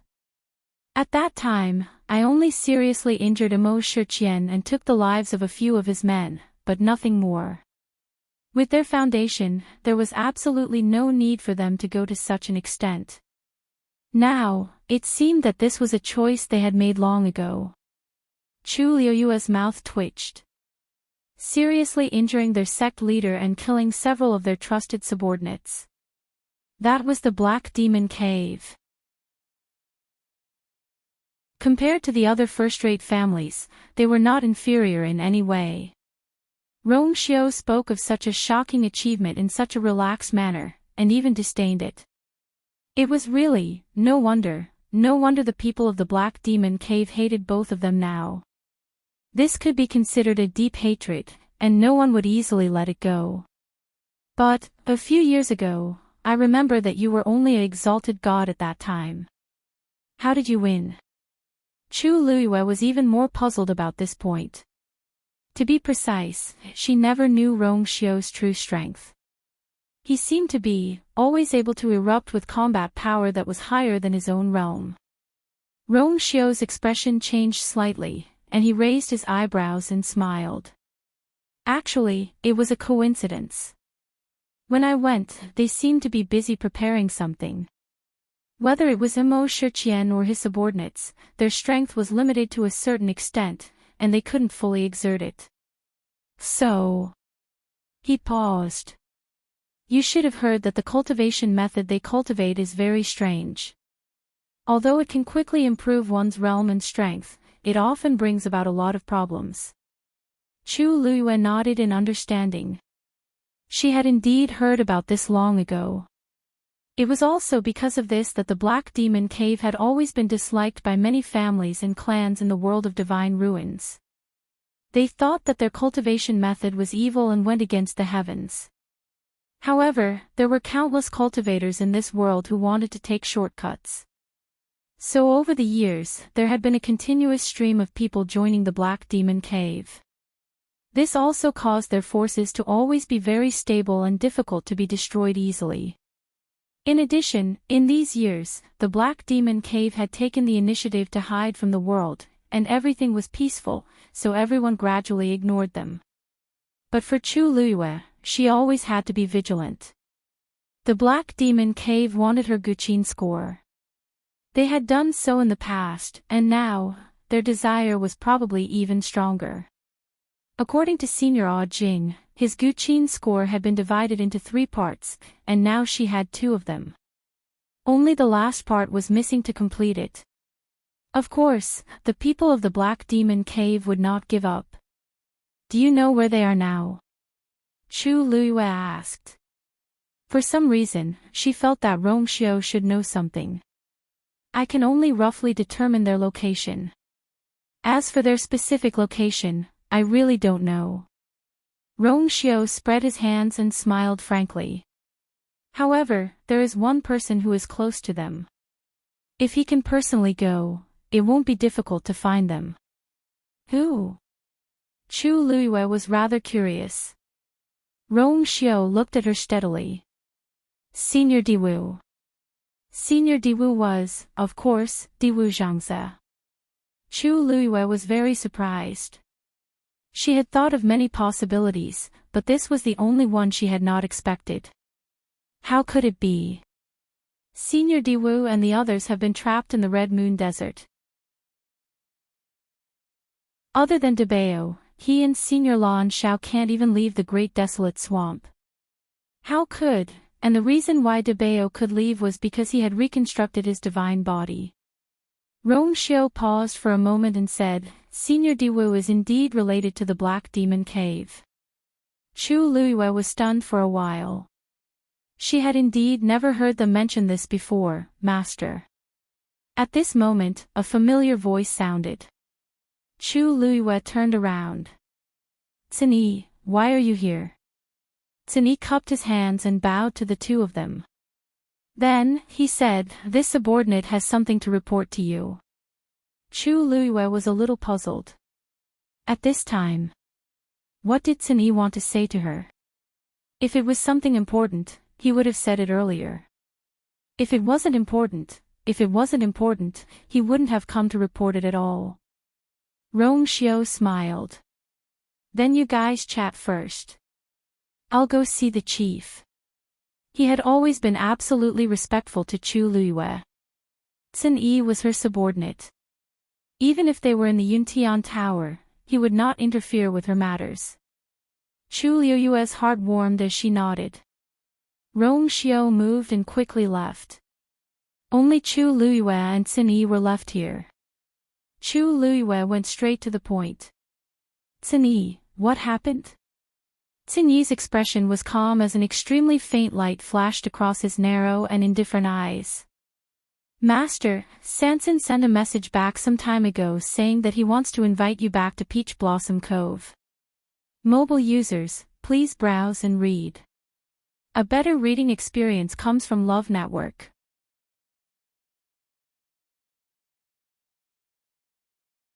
Chapter 1821. The Peach Blossom Cove was the place where Chu Luiyue had first met Rong Xiao. It was an extremely special place. Even though it was part of the Divine Ruins world, the power of the Gate Realm was weak and the space was unstable. It would be destroyed by the spatial turbulence from time to time, and if one was not careful, they would lose their lives. It was extremely dangerous. Hence, there was no aristocratic family guarding that place. After all, it was more important to protect one's own life first. If one had to face the danger of death at all times and could not obtain any benefits, what was the point of going there? The Peach Blossom Cove was such a place. There were no heavenly treasures or earthly treasures there, nor were there any exceptional opportunities. There were only undulating mountain ranges and large patches of peach blossom forests. For some reason, the peach blossoms in the Peach Blossom Cove did not bloom or wither according to the season. Furthermore, they bloomed for a long time, and sometimes, they would bloom for several years. Because of this, the world gave it a beautiful name, Peach Blossom Cove. However, the Peach Blossom Cove was not deserted. On the contrary, there were always many people there. This was because many people who came from outside the Divine Ruins world would choose to go to the Peach Blossom Cove when they had no other way to pass through the Gate Realm. Compared to other places, the Peach Blossom Cove had almost no barriers and was very easy to enter. Of course, if one made this decision, it did not mean that cultivators would be able to enter the Divine Ruins world smoothly. The Peach Blossom Cove was filled with danger. Of those who entered the Peach Blossom Cove, there was only a 1% chance of successfully walking out and officially becoming a person of the Divine Ruins world. However, even so, there were still waves of people who tried to enter. Furthermore, to the people of the Divine Ruins world, the Peach Blossom Cove was an absolute zone that no one was in charge of. It was very suitable for those who had nowhere else to go. There was abundant heaven and earth energy there, and logically speaking, it was very suitable for cultivation. However, because the space was unstable and no one was able to find a solution to this problem, the Peach Blossom Cove was gradually abandoned. In the Divine Ruins world, all the aristocratic families and clans that were able to develop needed a stable and powerful place to cultivate. The Peach Blossom Cove obviously did not meet this requirement. In short, the Peach Blossom Cove was very chaotic and dangerous. It was definitely a place where crooks mixed in with the honest folk. After Chu Luiyue and Rong Xiao left that place, they had never returned. Why did Sanson go there? Chu Luiyue was extremely shocked. Why didn't you mention this before? Cini chuckled. This is his own choice. I advised him once. But you also know his temperament. For the past few years, he had spent most of his time in Peach Blossom Cove. From time to time, he would send letters back. Generally speaking, he lived a good life, so I let him be. I didn't mention it to you before because it happened to be your wedding. I thought it would be the same if I told you after your wedding. Besides, this matter is actually not that important. As for the specifics, you'll know when you read the letter. He took out a letter from his bosom and handed it over. It was a very thick letter. Chu Luiyue took the letter, opened it, and shook out several pieces of paper. At a cursory glance, it was filled with small, densely packed words. Chu Luiyue had a headache when he saw this. He couldn't help but say, it's been so many years. Why hasn't he changed his nagging habit? She had a unique way of communicating with the 13U clan and with each other. Generally speaking, he didn't write letters. Even if he really wanted to write, a few sentences would be enough. Only Sanson liked to write letters. He would write about everything, big and small. His letters were never less than 5 pieces of paper. Cini smiled. He's always been like this. You know that. Chu Luiyue tidied up the letter and read it carefully. This was indeed Sanson's handwriting. As she read on, Chu Luiyue's expression changed, and she gradually became serious and serious. When she saw the last piece of paper, she finally gasped. This. What did Sanson do in Peach Blossom Cove? Cini raised his chin and smiled. Master, you personally taught Sanson how to calculate accounts. Can't you tell what he's doing? Of course, Chu Luiyue could tell. The first half of the letter was very normal. It explained what he had eaten and drunk in the past month, how he missed Master and the 13U clan very much, etc. But towards the end, it was a string of numbers. Chu Luiyue read it a second time in disbelief, only to discover that it was an account book. Sanson had actually opened a shop in Peach Blossom Cove, and this letter recorded the income and profits of the shop. Looking at the last part of the profit and the shocking numbers, Chu Luiyue's mind went blank for a moment. Did he open a shop or rob someone? Chu Luiyue could be considered a rich person now. She first received a lot of money from her ancestors, and then Rong Xiao sent her a universe ring. Her current net worth was considered pretty good in the entire Divine Ruins world. To be able to make her so shocked, it could be seen how terrifying the numbers on the letter were. The most infuriating thing was that Sanson seemed to know that Cini and the others would be coming to Yuntian Tower soon to attend her wedding ceremony. He also knew that Cini would show her this letter, so he specially wrote a paragraph for her at the end. The general meaning was that Peach Blossom Cove was too far away from Yuntian Tower, and he really couldn't get there in such a short period of time. In addition, the shop's business hasn't been very good recently, and he didn't earn much this month. He felt very guilty and planned to work harder during this period of time to make more profits. Finally, he invited her to go over and inspect it to show his determination to work hard. Looking at the last few sentences, Chu Luiyue's eyelids twitched violently. This was still considered little, this was still considered as business not doing very well. What had Sanson experienced in the past few years in Peach Blossom Cove? Sanson said that since you've already decided to stay in the Divine Ruins world, you should buy some properties. He has already picked a few places and asked you to choose. Of course, if you fancy anything else, it's up to you. Cini lowered his head slightly with a respectful attitude. Chu Luiyue held her forehead and did not speak for a long time. She had to slow down.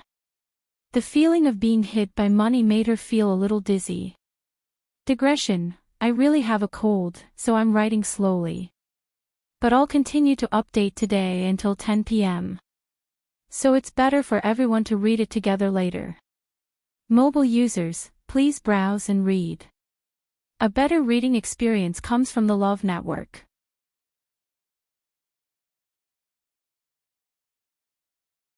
Chapter 1822. Sanson's talent as a martial artist was very good, but he didn't care much about cultivation. Even if he had a whip behind him, he wasn't willing to sit there and cultivate. He liked doing business. To be precise, he liked to earn money and save money. When the other members of the 13 UU were cultivating, he was the only one holding an abacus and strolling around the streets and alleys of the Imperial capital. At first, Chu Luiyue wanted to save him and pull him back on the right path, but later on, she saw that it was useless, so she gave up. Moreover, she had handed over many of her businesses to Sanson to manage. But that was a few years ago in Tianling. Sanson was shrewd and had his own philosophy of life. No matter who he was with, he could become friends with them. Therefore, when the 13 UU scattered and went into exile, Chu Luiyue was very worried about the others, but she was very assured about Sanson. Even if he was in a desperate situation, he would always have a way to turn the situation around. It was also because of this that Chu Luiyue didn't ask about Sanson's situation in detail after settling down a little. In the end, she didn't expect that Sanson would give her such a big surprise. Looking at the letter in her hand, Chu Luiyue fell into deep thought. She knew very well what Sun Yi and the others were thinking. The so-called purchase of businesses was just a euphemism. Their real goal was to establish a force that truly belonged to them in the Divine Ruins world. This was also what Chu Luiyue had been thinking about all this time. Otherwise, she wouldn't have roped in Lin Qifei so early on. Marrying Rong Xiao and becoming the princess consort of the Yuntian Tower was naturally very good. However, such prosperity and stability were built on someone else's territory. Let's talk about the simplest problem. She could stay in the Yuntian Tower, but what about the others? Taizu, Imperial father, the 13 UU, these people were the closest to her. They could always stay by her side, but there seemed to be no reason for them to stay in the Yuntian Tower. If she really wanted to gain a foothold in the Divine Ruins world, it was absolutely necessary to have her own power. She could still clearly remember the conversation she had overheard at the foot of Duming Peak. Actually, those people weren't the only ones who thought this way. After the wedding, those discussions disappeared. However, that was because she had Rong Xiao, her master, and more importantly, Yi Zhao and Mao Jin to support her. It wasn't because of herself. It was true that the current her was more talented than most cultivators, and she was also more capable of fighting. She had a bright future. However, in the Yuntian Tower, the UUU. Unless you can be the one standing at the top. But the UUU, the UUS, the UU. Taizu the Taizu, S Taizu, Teat. However, even now, he still didn't have the upper hand against those aristocratic families and clans. T-Tes S. T. Sun Yi stood with his hands by his side, quietly waiting. After a while, Chu Luiyue put the letter away. Inform the 13 UU sect to head to Peach Blossom Cove together in 3 days. When Chu Luiyue returned to the sacrificial god temple, Rong Xiao was already waiting in the room. It was already evening, and the light of the setting sun poured in through the window. Rong Xiao was reclining on a rattan chair, holding a book in his hand. The warm orange light fell on his snow-white brocade robes, shining brilliantly. Hearing footsteps, he looked up and his thin lips curled. "You're back." Chu Luiyue leaned on the door frame and looked at him. Suddenly, a strange feeling arose in her heart. She had never felt this way before. When she stepped over the threshold, someone was already waiting in the room. When they saw her, they would smile and say, "You're back." It was as if the wind, rain, thunder, and snow outside were easily blocked by this sentence. For the first time, she realized that she was married to Rongxiu. From now on, they had one thing in common: home. Seeing that she didn't move, Rongxiu put down the book in his hand and walked over. "What's wrong? What are you thinking about that made you so lost in thought?" Chu Luiyue shook her head and walked over to hold his hand, smiling slightly. "I was thinking that it would have been better if I had married you earlier." Rongxiu raised his eyebrows, obviously pleased by this sentence. "How's the chief?" Chu Luiyue asked as she walked in. "Still the same. He has no intention of waking up, and has been relying on pills to prolong his life." Rongxiu's tone was calm. This was also within his expectations. Chu Luiyue nodded. Rongxiu and Bailey June didn't have a good relationship, so there was no need for him to care too much. Besides, judging from the things that happened to Bailey June before, his coma might not be a bad thing. Sometimes, living with a clear mind was a very painful thing. Chu Luiyue walked to the rattan chair and sat down. This rattan chair was very wide, and there was no problem for it to accommodate two people. Rongxiu took the opportunity to lie down next to her. The two of them stayed together in silence. There was no need for them to speak, but they could already feel each other's feelings. Chu Luiyue snuggled into his arms and then looked up at him. "Rongxiu, I want to go to Peach Blossom Dock in a few days." Rongxiu pushed the strands of hair in front of her forehead away and kissed her brows. "Oh. Why do you suddenly think of this?" Chu Luiyue told him about Sansan and her plans. Although the situation in Peach Blossom Dock is complicated, since Sansan wrote a letter, she should be somewhat prepared. Generally speaking, if a couple had just gotten married and one of them proposed to go out and establish his own power, it would inevitably cause the other party to be dissatisfied. But Chu Luiyue didn't have this concern. She had nothing to hide from Rongxiu. She trusted Rongxiu and believed that Rongxiu would understand her thoughts. Sure enough, after hearing this, Rongxiu nodded. "Okay. I'll go with you." Chu Luiyue moved closer and smiled slyly. "Your Highness, aren't you worried that I'll establish my own power?" Rongxiu suddenly laughed softly, and his chest shook. He held her face in his hands and kissed her lips. His voice was languid and lazy. "If you establish your own power, I'll take the initiative to marry into your family." What's wrong with that? He wasn't even afraid of death, let alone other things. Mobile users, please browse for a better reading experience from Love Network. You're tuning into the LoveLore Library YouTube channel. We're so grateful for your support, and don't forget to subscribe to join us on this incredible journey through captivating stories.